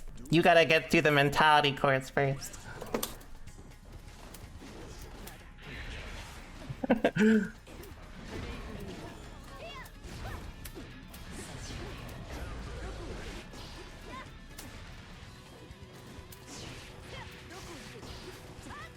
Millia plays block.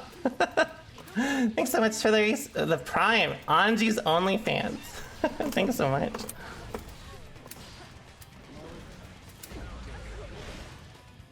I did it again. I need to just press jump 8. I don't know why I'm like, oh, they're gonna do some crafty shit. It's like, you have to press 6 feet instantly. Like, it is just not easy to answer.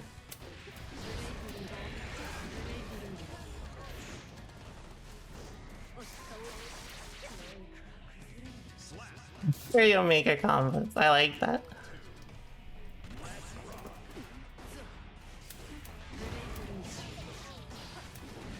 Oops.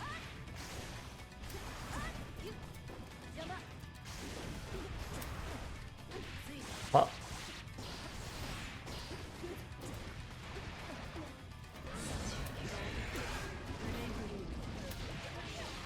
I think that was an accident. I hope.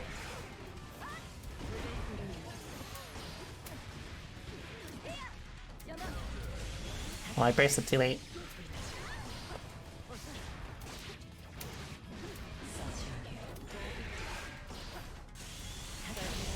Why? Why? What's... Relax.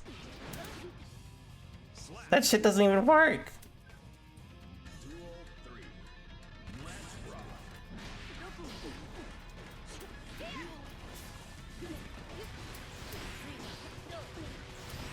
I don't care. Keep doing it.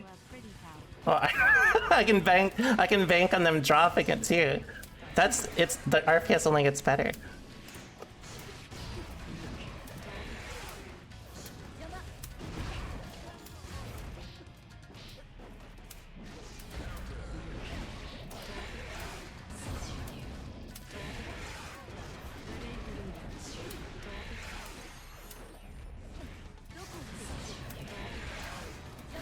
Oops, that's what you fire slash.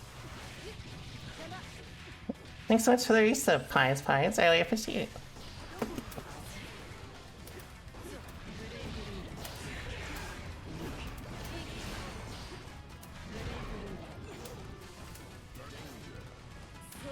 Nice.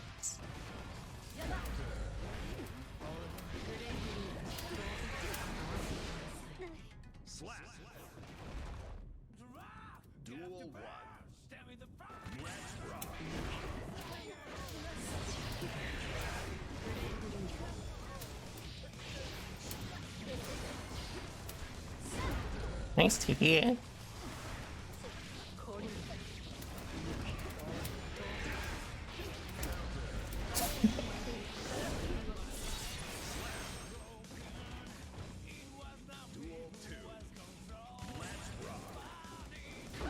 Nice.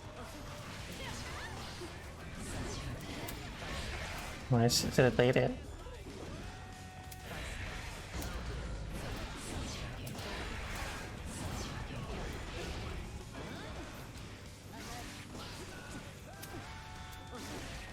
Nice.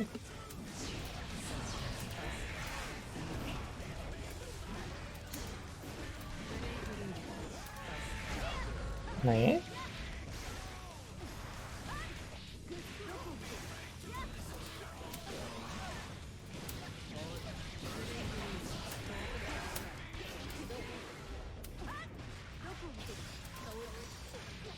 I respect the attempt. If they didn't fuck that up, I wouldn't have been able to throw them. They played a lot. I respect it.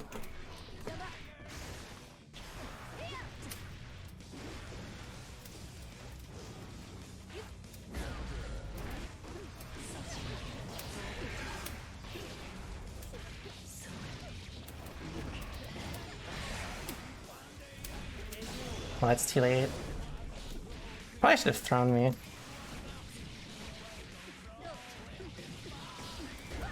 Nice.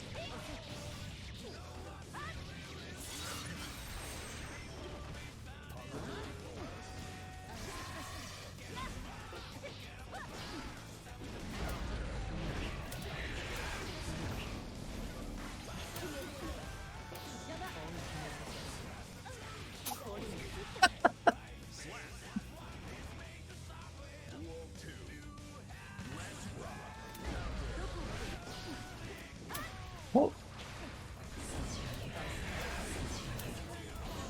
Right. I don't know why I did a 6 feet. That's actually Exert brain. Well, I tried a TP, but I ate my input.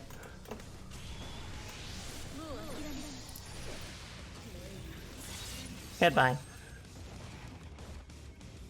Goodbye forever. Nice.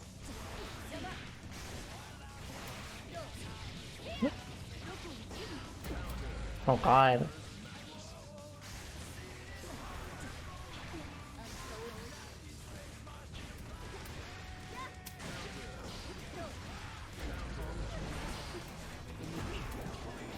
Oh, I tried to teleport.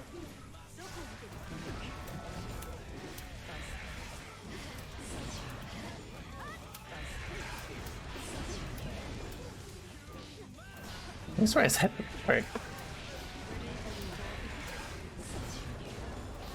Nice.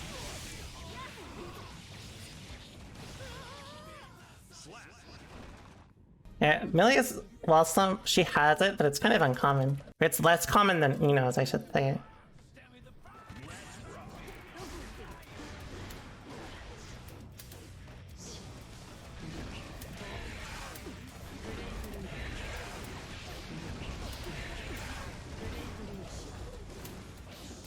I should just press TS. I think if I whiff TS like that, when I can tell they're clearly going to try to whiff punish me, TS will probably just cover it.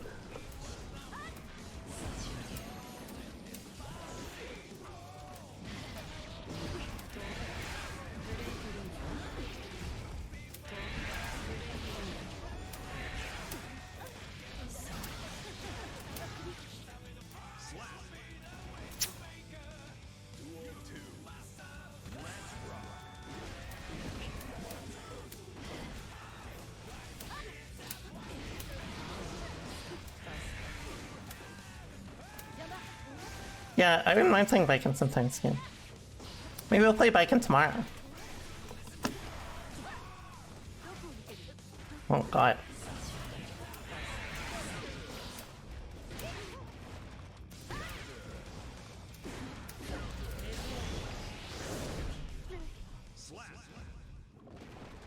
Duel 1. Let's rock.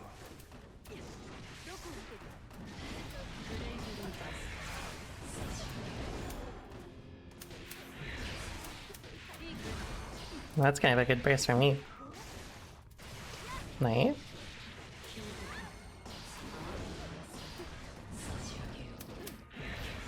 Nice. Oops, I tried a super, but that wouldn't even work anyways. Please wall break. Thank you. That's even better for me.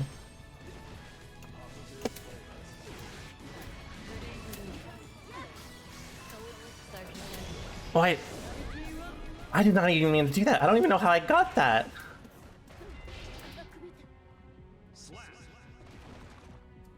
What the fuck?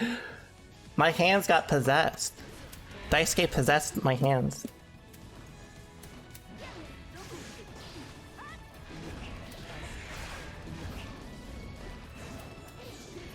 There, I should have done 6 feet.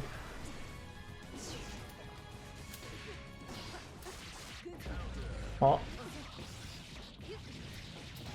I see. I think they just take those gambles anyways. I thought they were like trying to do something frisky, but I think that's just their approach.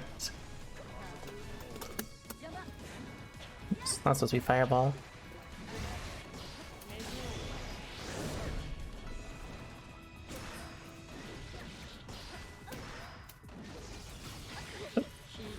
I don't know why I bursted that. I bursted not only like late, I bursted that like during the slowdown, like on my reaction.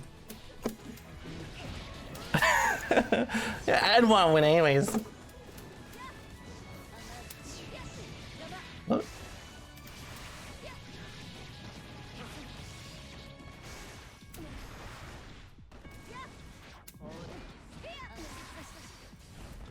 Oops, that's was ETD, but it would have lost anyways.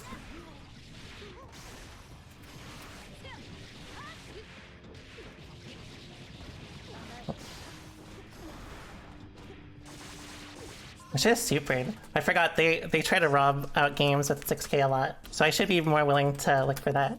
Duel 1. Let's rock.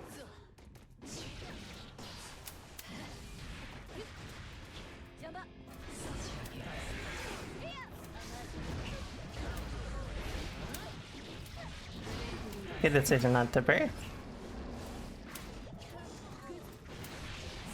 I could have supered and killed.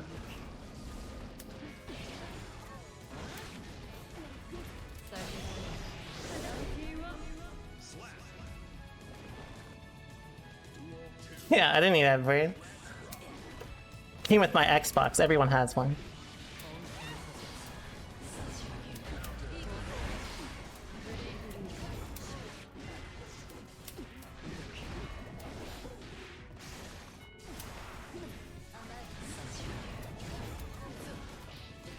Well.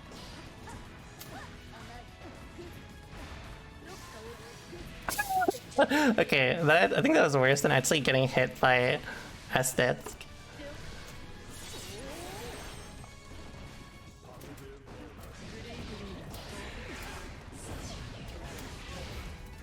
Oh, I didn't get my dash.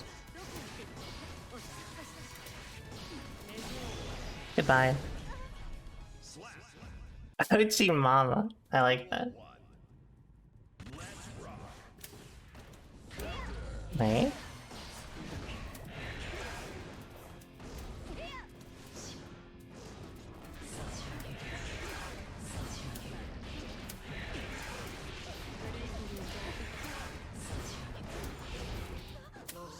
Oh shit. Oh, double shit.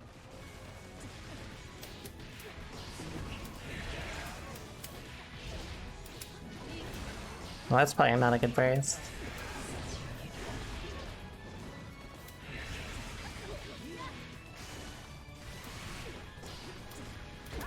Oops, I actually got 5p. That shit would not have worked. Nice. I should have just taken the bad man because that wouldn't have killed me. I could have just held my ground and then used super.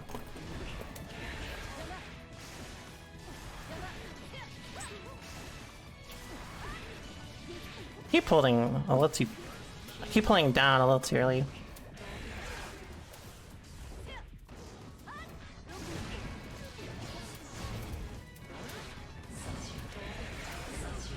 Wow. I'm shocked that my button went there. Nice. Thanks so much for the Prime Frostbutt Irelia. I have that skin on leak. Hey, I appreciate it. Oops, a little too deep. I didn't think they would gamble on throw there because I actually would have killed them if I baited it. The best league skin? That's a good question. You know, you can tell I was a sweat back on League. I have PAX Jack, so and I've never been to PAX. The real sweat, I guess the real sweats have PAX TF. Duel 1. Let's rock.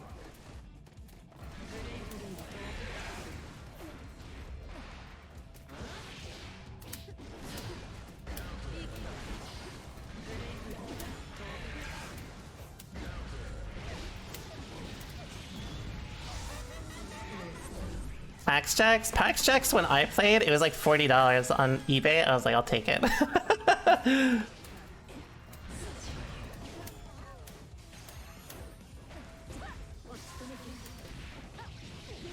Probably a lot of money now. Nice speed.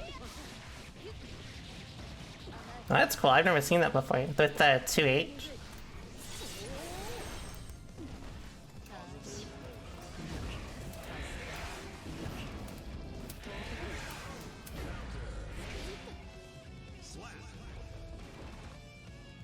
Champion Ribbon? Damn, that skin isn't even cool.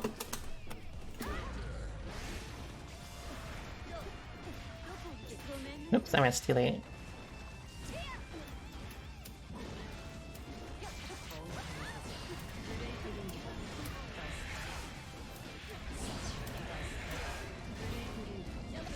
Oh, I should have just held my ground again.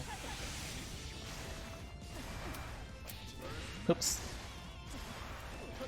Oh, I matched too late.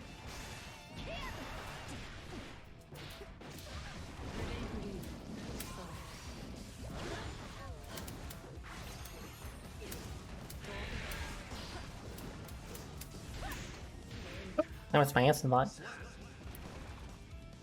Duel 3. Let's rock.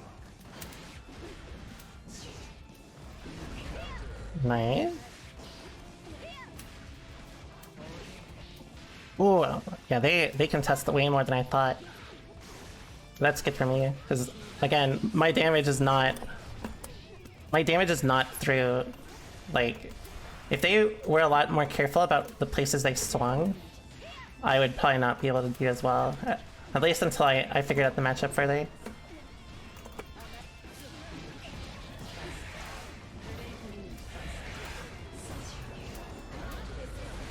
I forgot, you float, or you technically, your character still floats to the what is it called? The succubus, so it means that you can get bursted through it.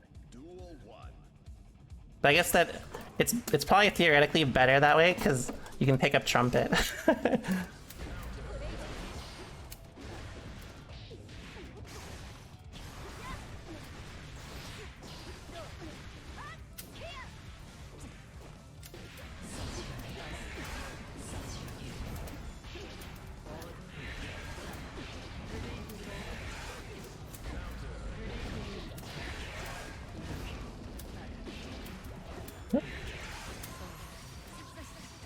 Oh, that's good for me. Actually, never mind, that's terrible for me.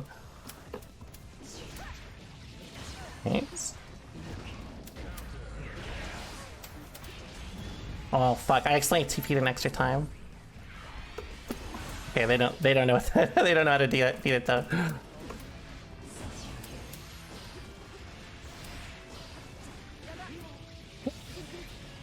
Oh, that's fine.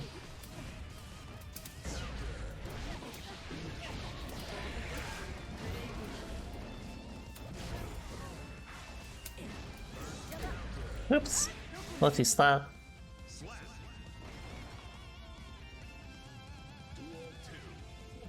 2. I don't know why I'm just not doing that.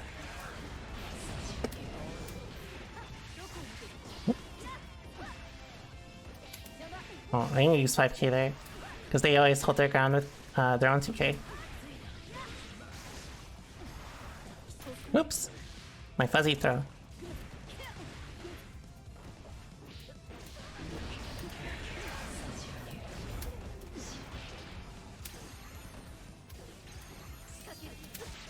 Oh, totally okay with that. I can win now. I probably couldn't have won until they did that. Okay, maybe not now. Ooh, a little too slow. Oh, I didn't think they'd slow with it. See, the interactions now that I'm losing are player versus player. I should be just pressing 5k every time. It's unusual for me as a sole player though to have a Millia so willing to contest me. So again, it's another matter of like, I need to get used to it from a testament perspective.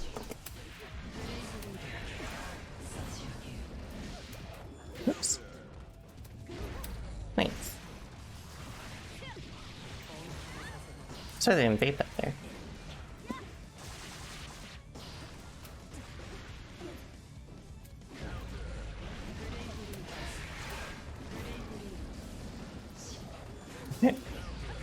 I'm totally okay with that. I don't mind it. If they do like full screen shit like that, that's like... Basically, when they have meter, I have to be afraid of them. When they don't have meter, I don't have to be afraid of them. That is not going to punish, yeah. I need to practice the super PRC shit.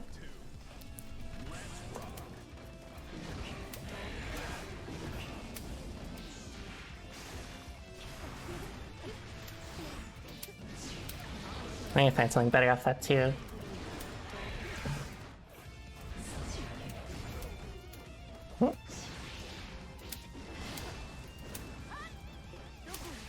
Same thing.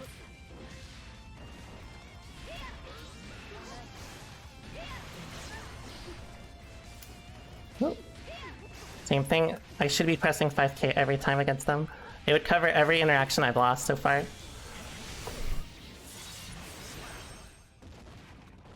Actually, yeah, like, honestly, what I'm going to do is, actually, I'm gonna hide it. It's a Millia fairy, I forgot. Can't let my secrets get out. I have the solution though. Gotta keep it under wrap. It's classified. I think you have to be very careful about how you buff 5k, or sorry, not 5k, 6H, because like it can be very like way too strong if they buff it like too much, you know? Oh shit! I didn't think they'd still press it on hit.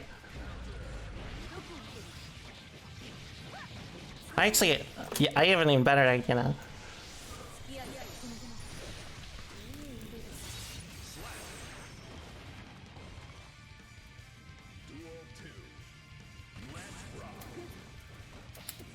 Nice.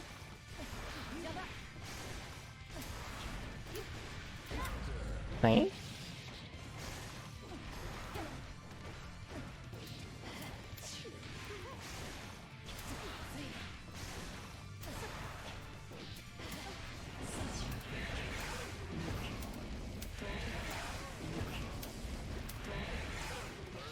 Oops, that was a little too slow.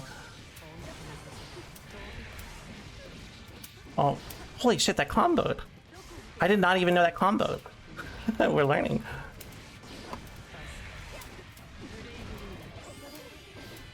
Wait.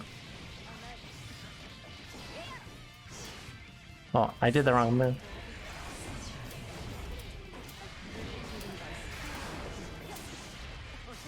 Thanks. Whoa, I'm surprised he used 6 feet. I was expecting another close times. The thing about 6H is if your character, like, let's say, like, if you could just never get, like, if you could never jump that, like, even as is, that change would be very strong in this game. Right?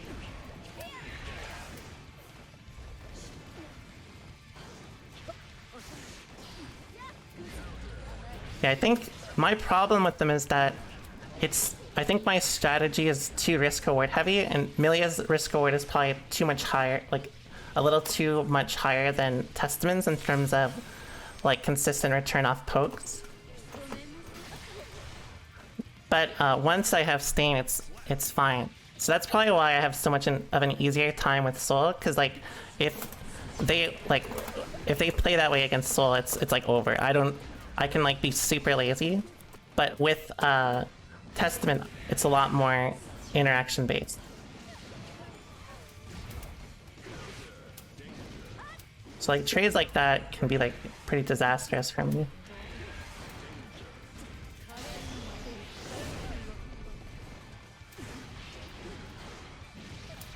Oops. Oh, that combo, that's kind of cool. That's how I feel too. Characters that can teleport, they're actually cool as fuck.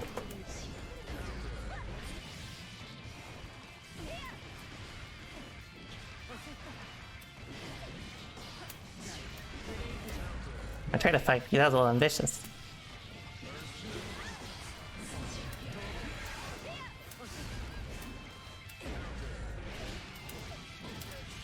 This may drop. Uh-oh. Thank you. Woo! Oh, I should have done TP.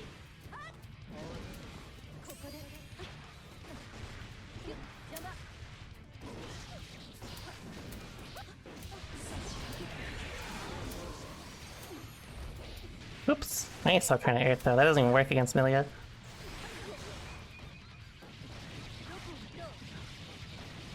I think I have one more chance.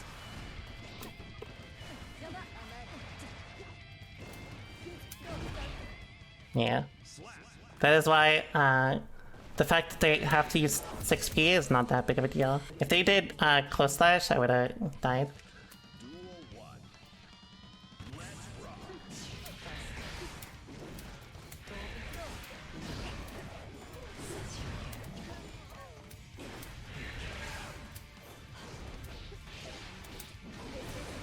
I was playing out of A good burst.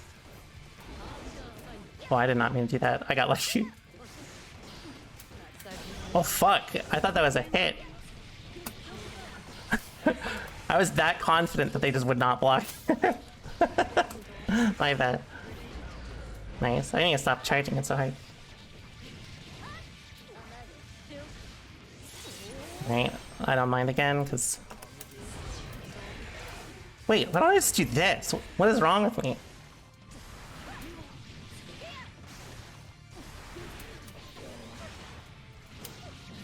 My Zato tech.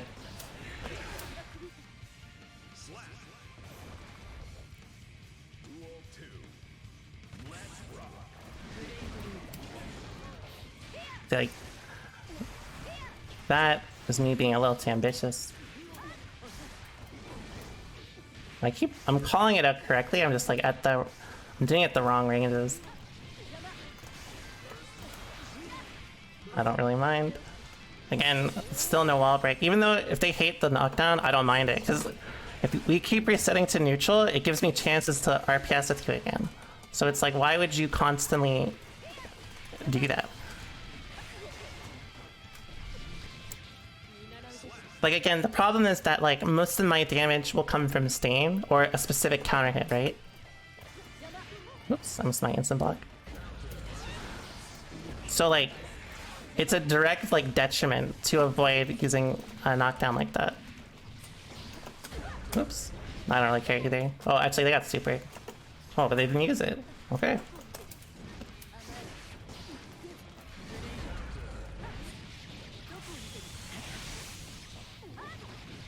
Can I elaborate on the RPS I'm talking about? It's because, so like, let's say if I get knocked down, right? If I am knocked down, no matter what, I cannot have them stained, right? No matter what. Even though, like, we reset to neutral and it's not that big of a difference, even if the knockdown's not that great, the difference is it gets to a situation where you still have to gamble with my approach, right? Or you still have to gamble with your approach from there. If I hit you with stain, then it could be game over, right? That's basically how a lot of it can work, right? But, like, if I'm knocked down, I can't stain you, which means a lot of my damage is not gonna happen, right? Nice.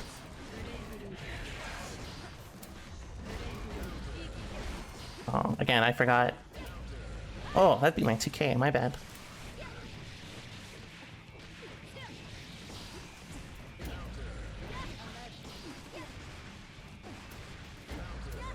Nice.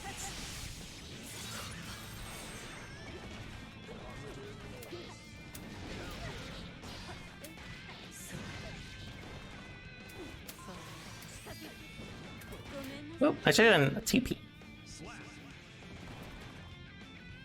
I also should take advantage of the fact that... Oh wait, never mind, I'm not gonna say it.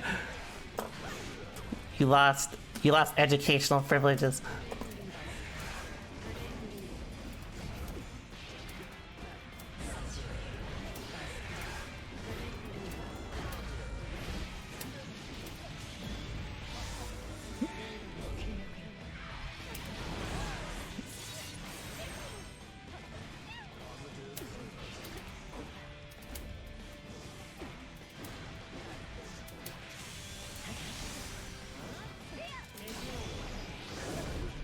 Vice privileges revoked, exactly.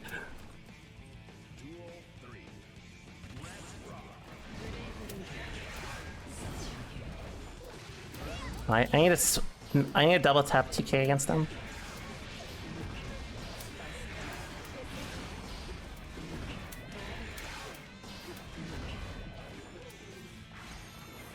Oh, I didn't cross up quick.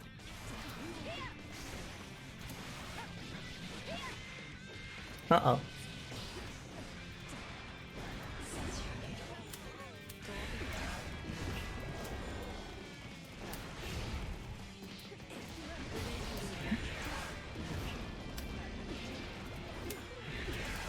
Oh, that sucks. They did. Oh, never mind. Not if I drop it. I'm surprised they didn't bite at all. I'm impressed. Nice.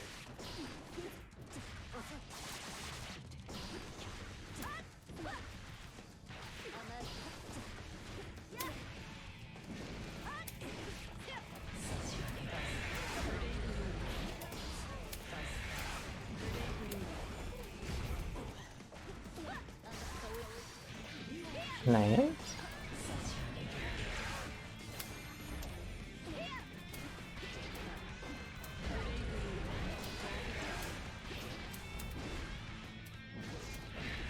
Nice.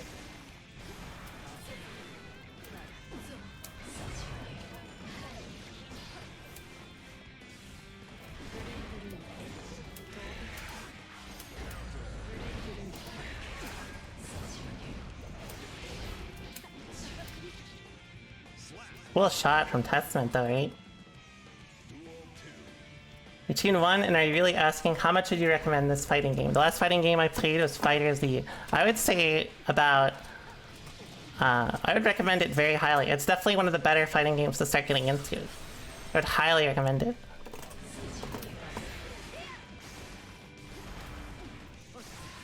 Nice. Oh god, I was not expecting that. I need to start fuzzy throwing. Actually, I need to OS fuzzy throw against them, or not fuzzy throw, but just fuzzy in general with Testament. That's unfortunate.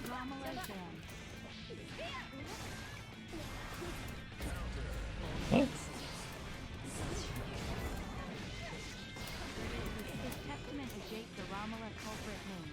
Yes, 100%. Thanks so much for your subs, Adrian.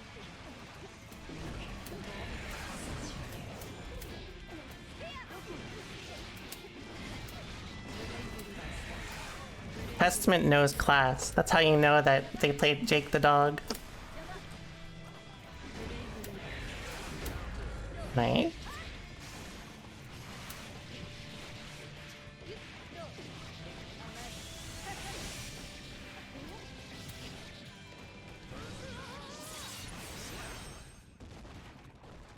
Yeah, like, usually if you're newer to fighting games, like, the more direct, simple fighting games, like Strive, are really, really good for figuring out how to, minimize, or kind of understand the general idea of fighting games, like risk reward, things like that, right?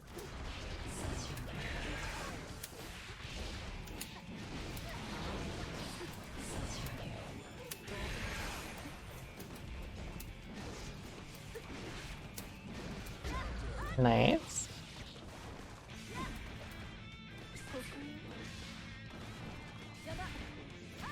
Oops.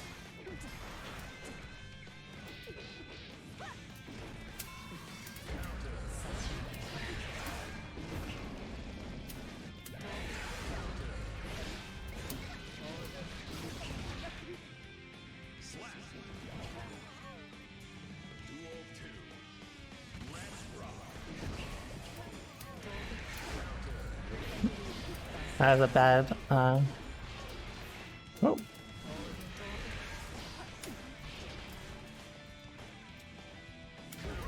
Nice.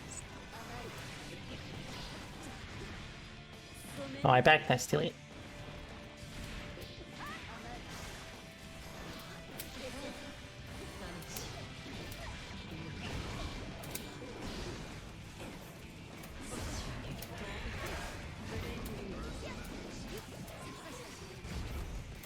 Oh, I'm surprised they still chased me. I should have held my ground.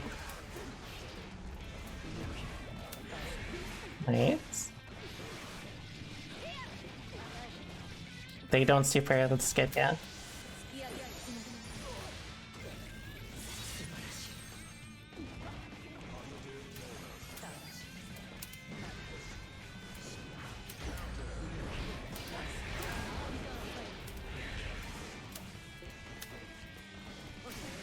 Nice.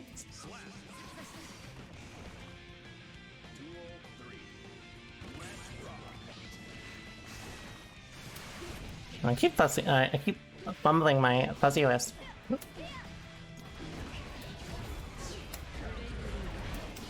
Oh, I've actually never hit someone with that before like that. I need to figure out a combo. This may actually drop. Okay, never mind. It beat Capel because I manually timed it too. Like, I specifically used... I did 6p after they crossed me out, so their invul was already done.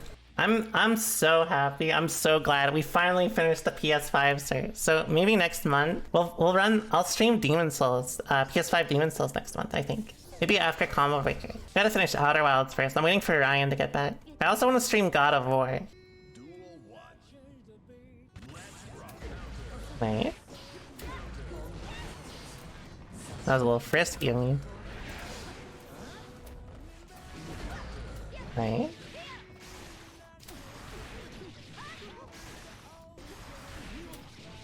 I don't know. I am mainly time my fuzzies. I'm autopiloting like it's Exerd, but Exerd fuzzies are obviously a lot different than Strive because of the air dash.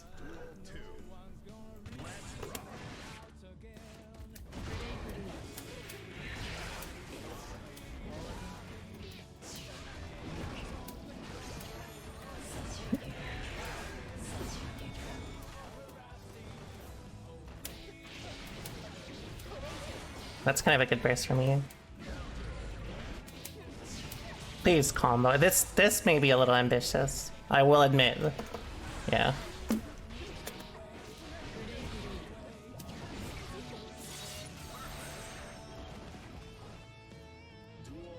I will admit that was a little ambitious.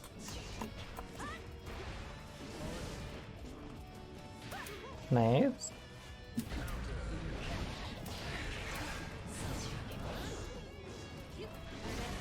See, like, interactions like that are so rough because losing Stain is like so bad.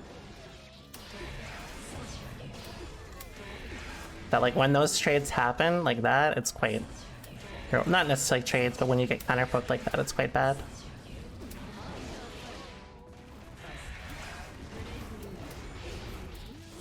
Oh, I did not mean to do that.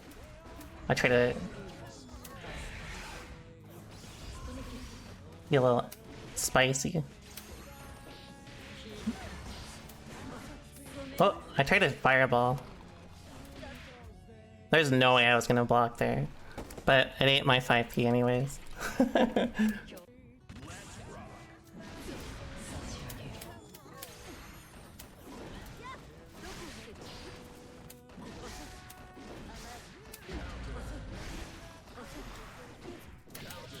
Well, I thought that I lost there.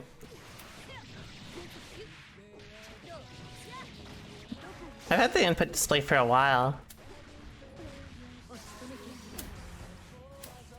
not sure what they're doing. A lot of these baits are quite pointless.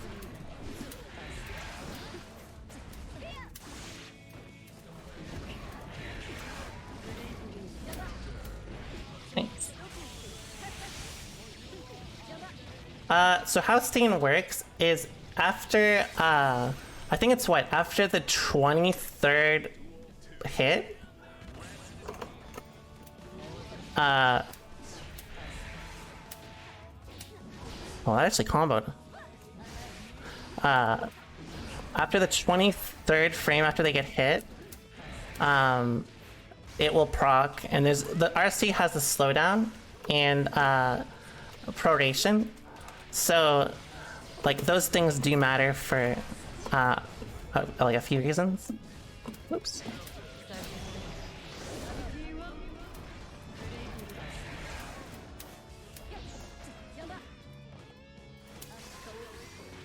Nice, I'm okay with that. I'm not okay with that.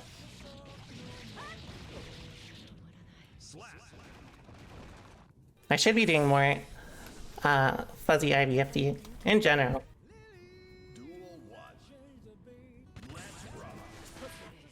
I don't mind that. Again, RPS in my favor. In fact, that sort of RPS is literally what I was talking about in my video, where it's like you create a mind game that's kind of pointless, assuming that they were specifically just looking for me to. Oh, nice hit control. I'm surprised it actually worked. You make like an RPS situation that's just like straight up bad for you.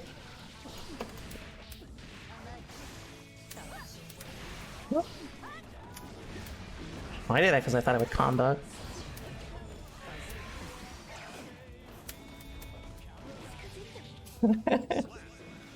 Type exclamation point glossary fuzzy and that'll explain it.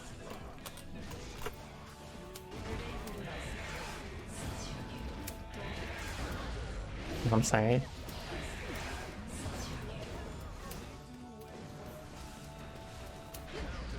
That shit beat my air fireball. I didn't even do the ground one. I don't care as long as they're about to get negative. Okay, that worked. I think I just need to focus more on using TH like that. My risk reward with it is kind of poor because I'm using it. I think it's good, but probably not as much as I'm using it for. At least like if I have meter, it's really good. I mean, it's hard. Like, it's not so direct. There's a lot of stuff to figure out with it. Oh, sorry. Ah. There you go. Sorry, it all tabbed me for some reason.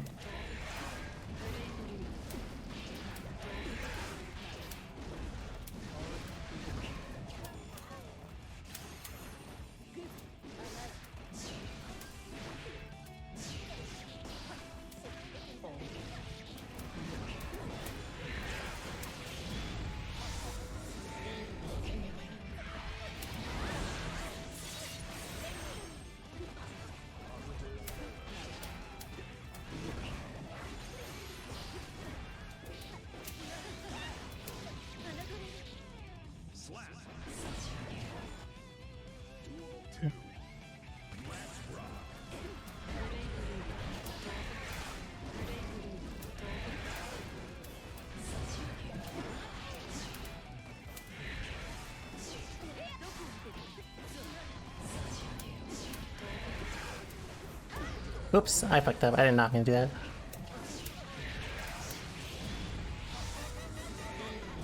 that. Okay, good. I thought I wouldn't combo.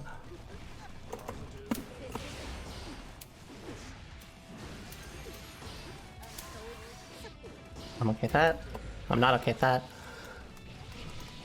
Actually, this wall break I'm fine with. Alright, now we get to RPS again. See, now I don't have to be nearly as careful.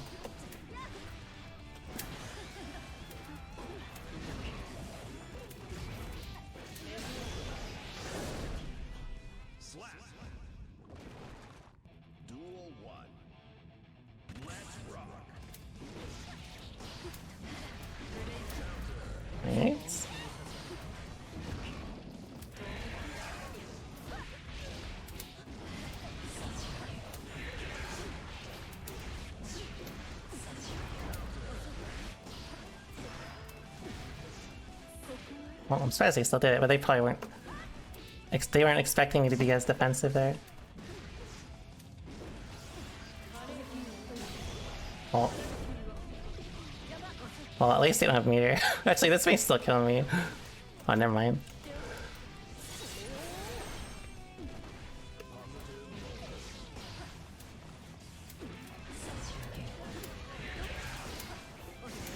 Oh, I should have done or Arbiter. They swing on that on Estes like a super ton. But it is quite good because like all you need is like a poke, and it can kill stay and state and like change our risk reward. So I need to consider that more.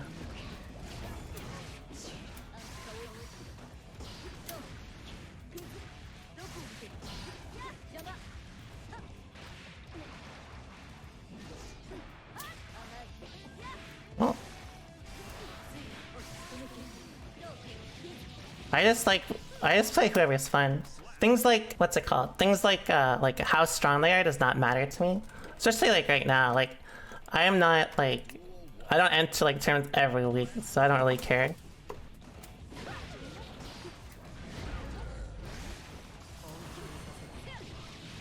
Let's see, like right now, let's say if I was a competitive player, right? And I played like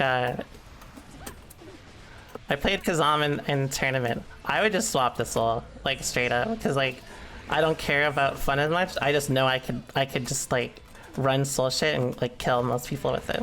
You know what I mean? But like I'm primarily looking to be a better player. not really like, I don't care about winning or anything of the sort. It's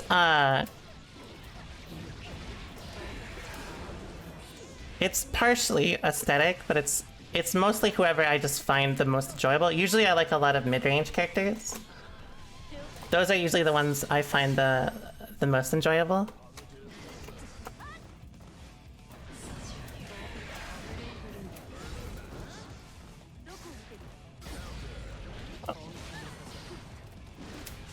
Oh. I'm shocked they blocked there. Alright, let's see if they know what to do. They don't. It's good it's actually good they had my stream on, because a lot of people actually don't know don't know how to beat it. Or like what to do against it. If you're close, you can straight up jump over it because the first hit's low. If you're far, you IID.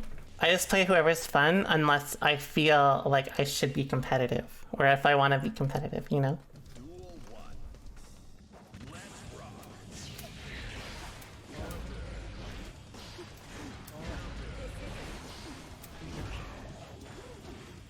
I did play Potemkin, yeah.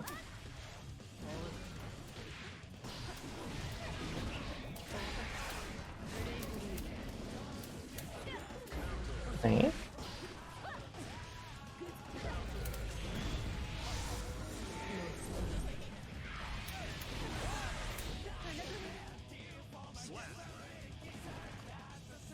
Just a cat, it's a gamer for fun. Well, it's not really that. I of course can always just enter tournaments.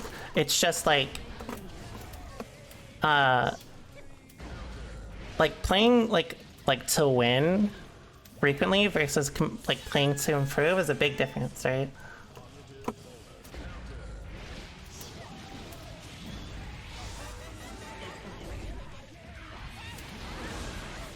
In fact, probably that's actually something I should talk about sometime, because not a lot of people understand the difference. You can improve at a higher rate playing characters that force you to be a lot more intelligent about how you interact with people. Like, for example, like I can highlight like with Soul, right? Like I did this earlier. I can call out a lot of the interactions that like Kazam like is like a lot of their like higher risk like habits. With Soul, I can just like, by the fact that they use it, I can win through just playing kind of ignorant, right? Not because of like anything besides, that's just the nature of like the character, right? Like, and he's good because of it. Like he forces you to play your game or his game. But like when it comes to a character that is weaker, like let's say Faust, you have to be a lot more controlling about how you have to be a lot more intelligent about how you like you interact, right, in the same sort of way. Well, if you're trying to be a competitive player, like it's different. Like basically, I don't believe if you're the type of person to be like oh I like want to be competitive with Faust, for example. You can be competitive with Faust, but like you have to accept that it's going to be a lot more work just by nature of the game and the character. It's not necessarily like how strong they are, but more about the type of character they are, and also like the amount of like work that goes into them. Like again, for example, the reason why I chose that example with Soul and Testament is because I can, like, just by existing on the screen with them, for example, in this interaction, I can kill them without, like, worrying about it too much, right? That's the end of it. Whereas with Testament, it's, like, a lot more interactions, which in Tournament, when you have only, like, a first to 3 or something, you can die, right? In fact, that's why, you know, believe it or not, historically, Kai and Soul have been considered like some of the worst characters in Tournament because they're like the room for error for them, like when they were like more mid-range and like less damage consistently, where they were like considered not that stable because characters like Leo and Slayer existed, so they would not be played in Tournament.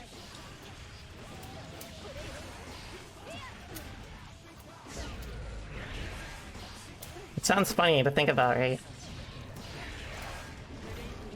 Also, thanks so much for the what's it called? Resub beans, man. Slap. Duel 3. Let's rock. It's not a the thing is, you're thinking about it from a strength perception. That's not it. It didn't really work like that back in Exer. Even like characters like characters that are considered really, really strong, like Sin, like they are considered still less stable in tournament. And it's because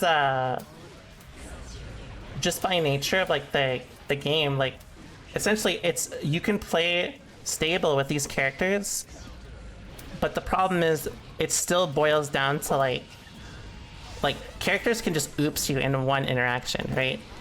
They have to be very stable. Oh, I was not paying attention. So like for example, it's rare that you would have you would have a character who's predominantly strike throw that isn't like considered weaker unless they're like just that much better than every other character in every other way. Like example, Johnny obviously is the exception because his offense required other people to take commits to get out, obviously, right? Even though he's a strike throw character, he basically didn't even need to run strike throw half the time. And he had an instant overhead, so consider that, I guess. Yeah, Faust is considered stable in tournament. But like the other strike throw characters, and even like some other characters, like even like Millia was considered unstable in first to two. Oh yeah, that's something to consider too. In Exerd, it was first to two. It was not first to three. There are only specific events that would run first to three in top 8, which was Sea Otaku. Sea Otaku would do it.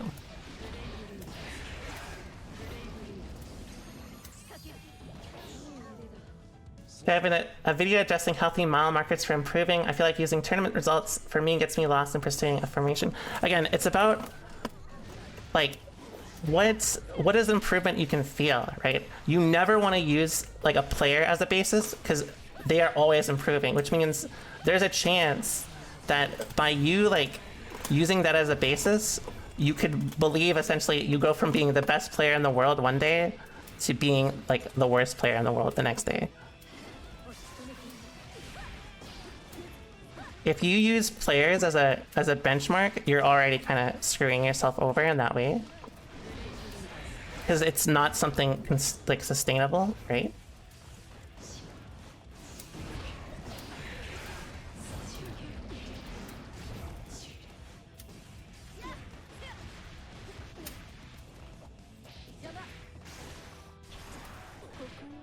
Is tournament stability related to how you can oops other characters or how much your character can mitigate getting oopsed? A lot of it is like, it's a mixture and you can view them in different areas. The fact is though, like usually characters that can oops you can be tamed, right? They can be controlled in a way that that like you can find more stable answers against them. No matter what, they're always going to have some form of risk reward that, you know, is important to consider, right?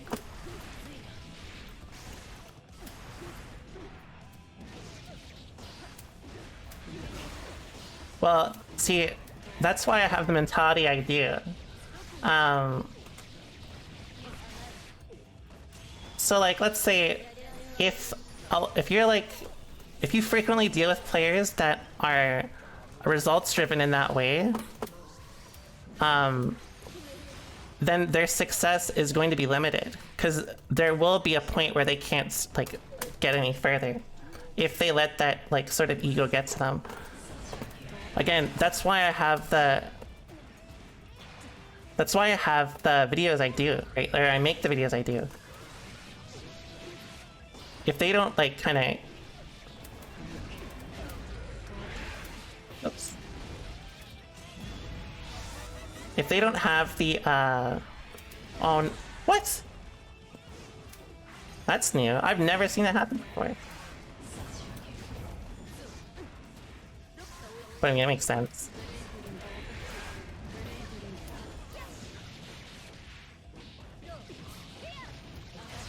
You could probably find something cool with that.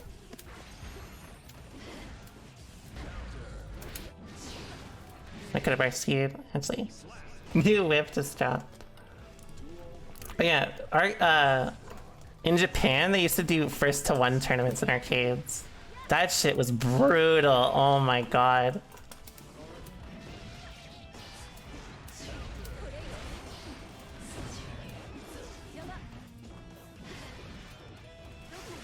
That shit was so bad.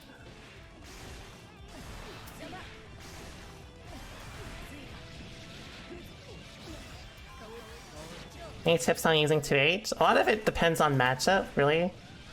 But I'd say the biggest thing is just like, don't be afraid to just like you have to remember that with 2H, it's not really like the commit is in the startup, not in the recovery. Usually it's gonna be almost impossible for someone to whiff punish 2H unless they're like, you know, like Ram. Like Ram could do it no problem.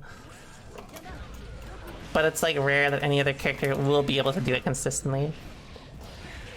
One thing I should be doing against them as well is since they use I should have just fallen with jump H.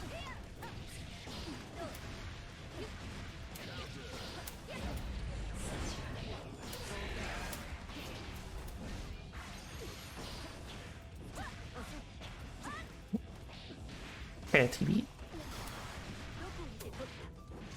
Alright, I don't mind that. A lot more gimmicky stuff coming out, so I'll take it, because again, a lot of these interactions I wouldn't be able to get damage from otherwise. I mean, it's still early. Like, you have to remember that a lot of like finding testament strategy is in like a sea of like people who have played the characters for a while now, right? So like, it's important to kind of remember that it's gonna be kind of hard to find what's worth it, and like when it's worthwhile using. Perfect. Duel 3. Let's rock. Okay.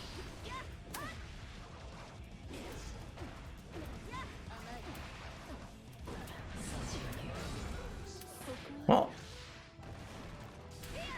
I tried a gold burst. I don't know why I keep doing that. They they don't even like bat an eye to it.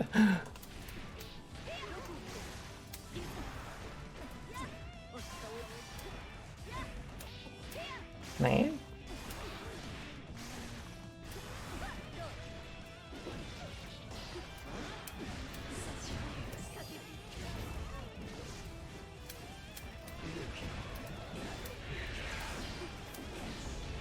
Nice. That was greedy. There's no reason to do that. Nice. That was greedy of me to crow, but same situation. I was looking for a little more range. Yeah, they would always run first to one brackets. Always. Alright, we'll play one more set, but we have a lot of stuff to work on. Basically, half of it is I think I need to get used to just playing again. I'm still a little too cold with like dealing with whiff punishes. I should be doing like way more 2K against, or sorry, 2D.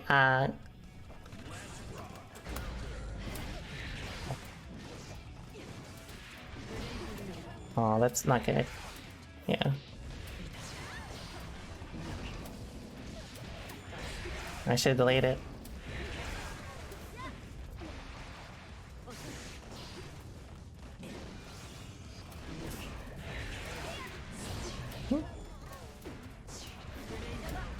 But yeah, like really the key thing is it's important to find like something that makes you happy or like makes you feel good improving, or like something that you can actively tell improvement over. If you try to just purely like base it off your success against other players, then how good you feel and how confident you'll be is going to be limited. In fact, again, that was also very common in Exerd.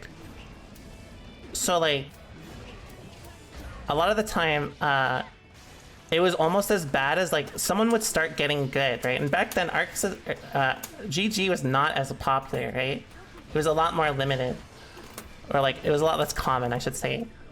And so as a result, people would start doing good, and then like they would essentially just stop improving as a whole. Like they just be done, right? And that was honestly like a part of it. Because we had a lot of like a lot of Guilty Gear's or old Xrd players' mentality was extremely good. It was way better than honestly the average of like the players I've seen from other games. Like in Xrd, a lot of my current mentality is not like my own. It comes from like honestly learning from a lot of like Xrd players who were you know, a lot older and a lot smarter than me.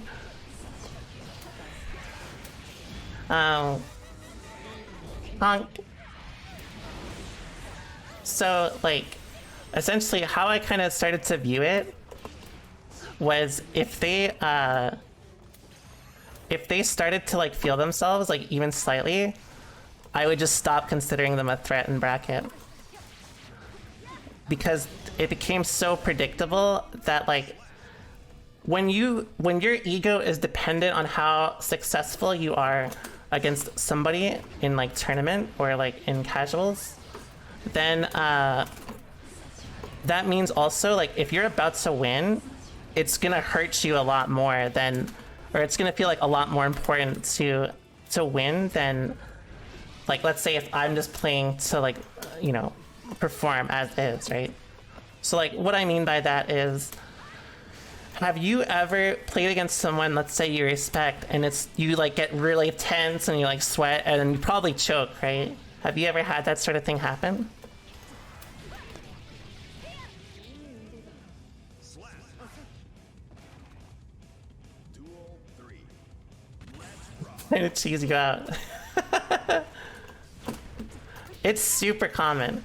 So like if people, I don't care if people like ever beat me in casuals. In fact, like if we're competitive, I actually tend to prefer it if people feel themselves in casuals, because that means that one, like they're probably going to be a lot easier to deal with in like serious environments, because like basically again,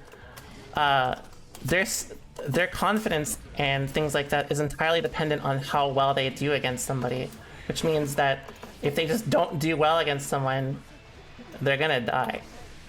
They're not gonna die, but they're gonna implode. Should it surprise you? No, well, that's kind of what I mean, right? Like, some people, like, they're like, oh, I'm about to win, right? They're like, I'm about to win, and then they start to fucking panic, right?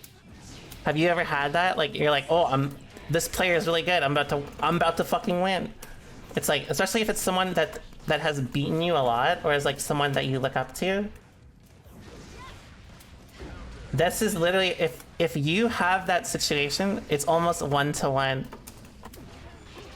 This is why I make the videos I do, because if you have that mentality against me, and like we're playing a competitive environment, then it's something I can use against you. I can feel like most players can feel the difference, right? Like,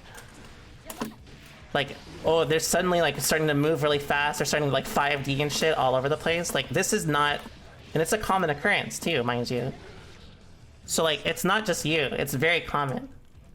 You can feel the bloodlust. That's basically it.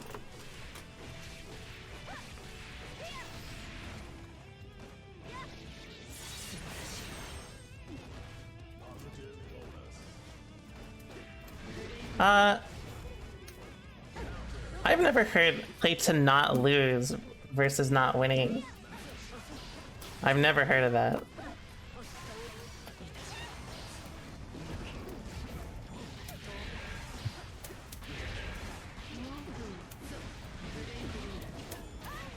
Thanks. Thanks so much for the Prime, Roman. How do I change it? Luckily, I made a video about it. Right. Oh fuck, I tried FD. But yeah, like, that's also why, I don't know if if you guys ever watched me in Exerd, but that's how I used to be so calm. Because like I didn't really like by the end of it, or I should say like by like Seotaku or like I'd say Combo Breaker actually. Did my throat come out? Goodbye.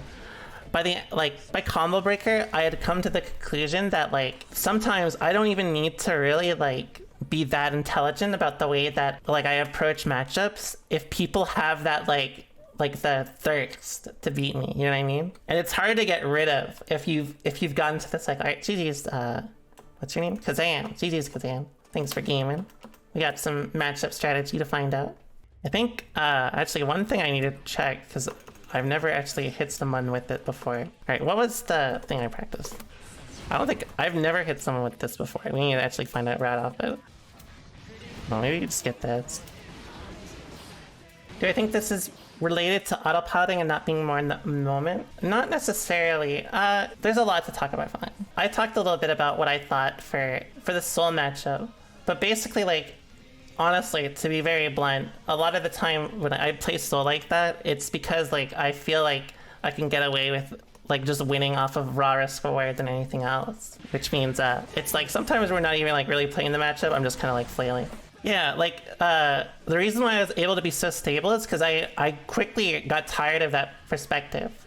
You know what I mean? Like I used to be that way. Like this, and that's not really like. I want to make sure this is clear. What's that thing Bernie Sanders say? Oh, let me be clear. I can't do a Bernie Sanders accent. I know someone that can. Let me be clear. Oh, is that a? Well, I'm Canadian. Okay. Not only am I Canadian, I'm from Finland. That's a. What is what Bernie Sanders say? The point is like it's a pretty normal kind of process. Like again, if your ego is kind of like developed by fighting games, then that means like, you know, if you're going to do something substantial, right? If you're going to do something substantial, then pretty much like it's gonna feel good, right? Like if you're about to do something huge, it's like I'm gonna get recognized for this. Like, you know, this is usually what people want. It's like an ego buff that they can feel. It's an ego drug, the serotonin, right? But then if they underperform, right, they have this kind of problem that also, and this is actually something that feeds into that hierarchy discussion I had yesterday, right? It feels like you shouldn't win, so that you end up like, when you get close to winning, you become predictable through it. If you play against someone that you think that you should not lose to, then you may feel more stress playing them just because you feel like you should not lose to them. Does that make sense? Like, the reason why I don't mind actually playing other characters and I have no, like, attached, like, I wouldn't say I have no attachment to it, but, like, I don't mind, like, getting to the point where, like, I learn a new character and I have to figure out things again. It's because I enjoy the process of learning and improving from, like, nothing, right?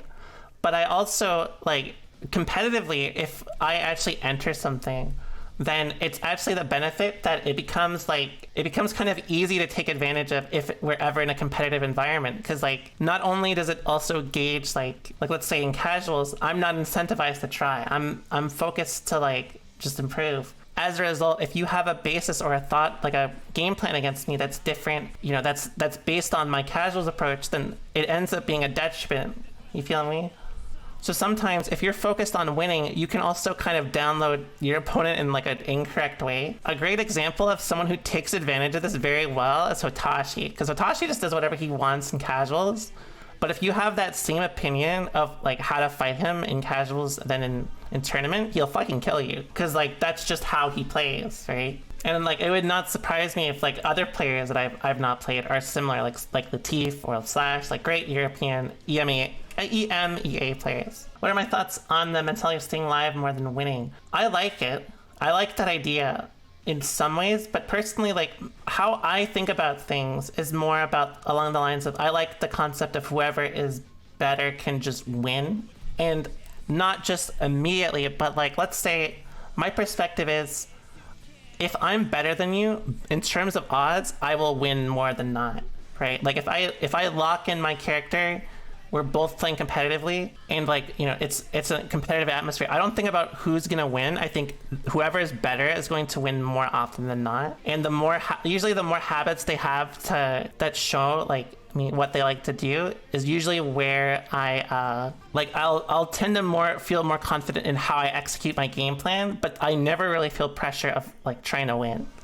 I think the only time I actually felt pressure to really win or do something significant was when the game first came out. Like, a lot of people gassed me up as like the best player in the world and shit like that. And I don't like thinking like that. Like, that's kind of the opposite of the way I like to think about things. And so like I felt more incentivized to live up to that expectation. Not necessarily because like I wanted that status, because I didn't want to disappoint people. That was something I actually had to learn recently. Like in the last year, like no matter what, you basically are always going to be learning and trying to like kind of minimize these things. But the thing I always go back to because of that is if you focus too hard on like winning or losing, it can feed into kind of like, remember I made, again, that video I posted or I was talking about yesterday with rock, paper, scissors. The goal is to put yourself in a position where someone will commit to something and you can beat them without doing anything. Like you choose no action and you can just kill them for it, right? That's, in my opinion, the end game goal of fighting games. Now, in tournament, because there's all this pressure, I can tell, and most people that have played in tournament for a long time, in fact, if I have anyone here, like if Sage is here, I bet he could actually also chime in on this. A lot of the time, it's easy to predict, or it's easy to feel when someone's like kind of like pressure, like they start feeling the pressure of what's actually happening, and it starts to like get to them, right? Usually, a lot of people will get into this phase where like last round, they're about to win, and then they start to play worse as a result because that pressure's on them. That's like, essentially what I'm saying is, I feel confident in my own abilities because I have a different mentality from most people who feel that sort of pressure. A lot of the time in tournament, I'm not even like the better fundamental player. I'm the better mental player, and that's all there is to it. And that's like not really what you'd think about for fighting games, right? You'd think it's all skill or fundamentals. But like a lot of the time, people can really just kill themselves just not being able to think clearly or putting that pressure on them.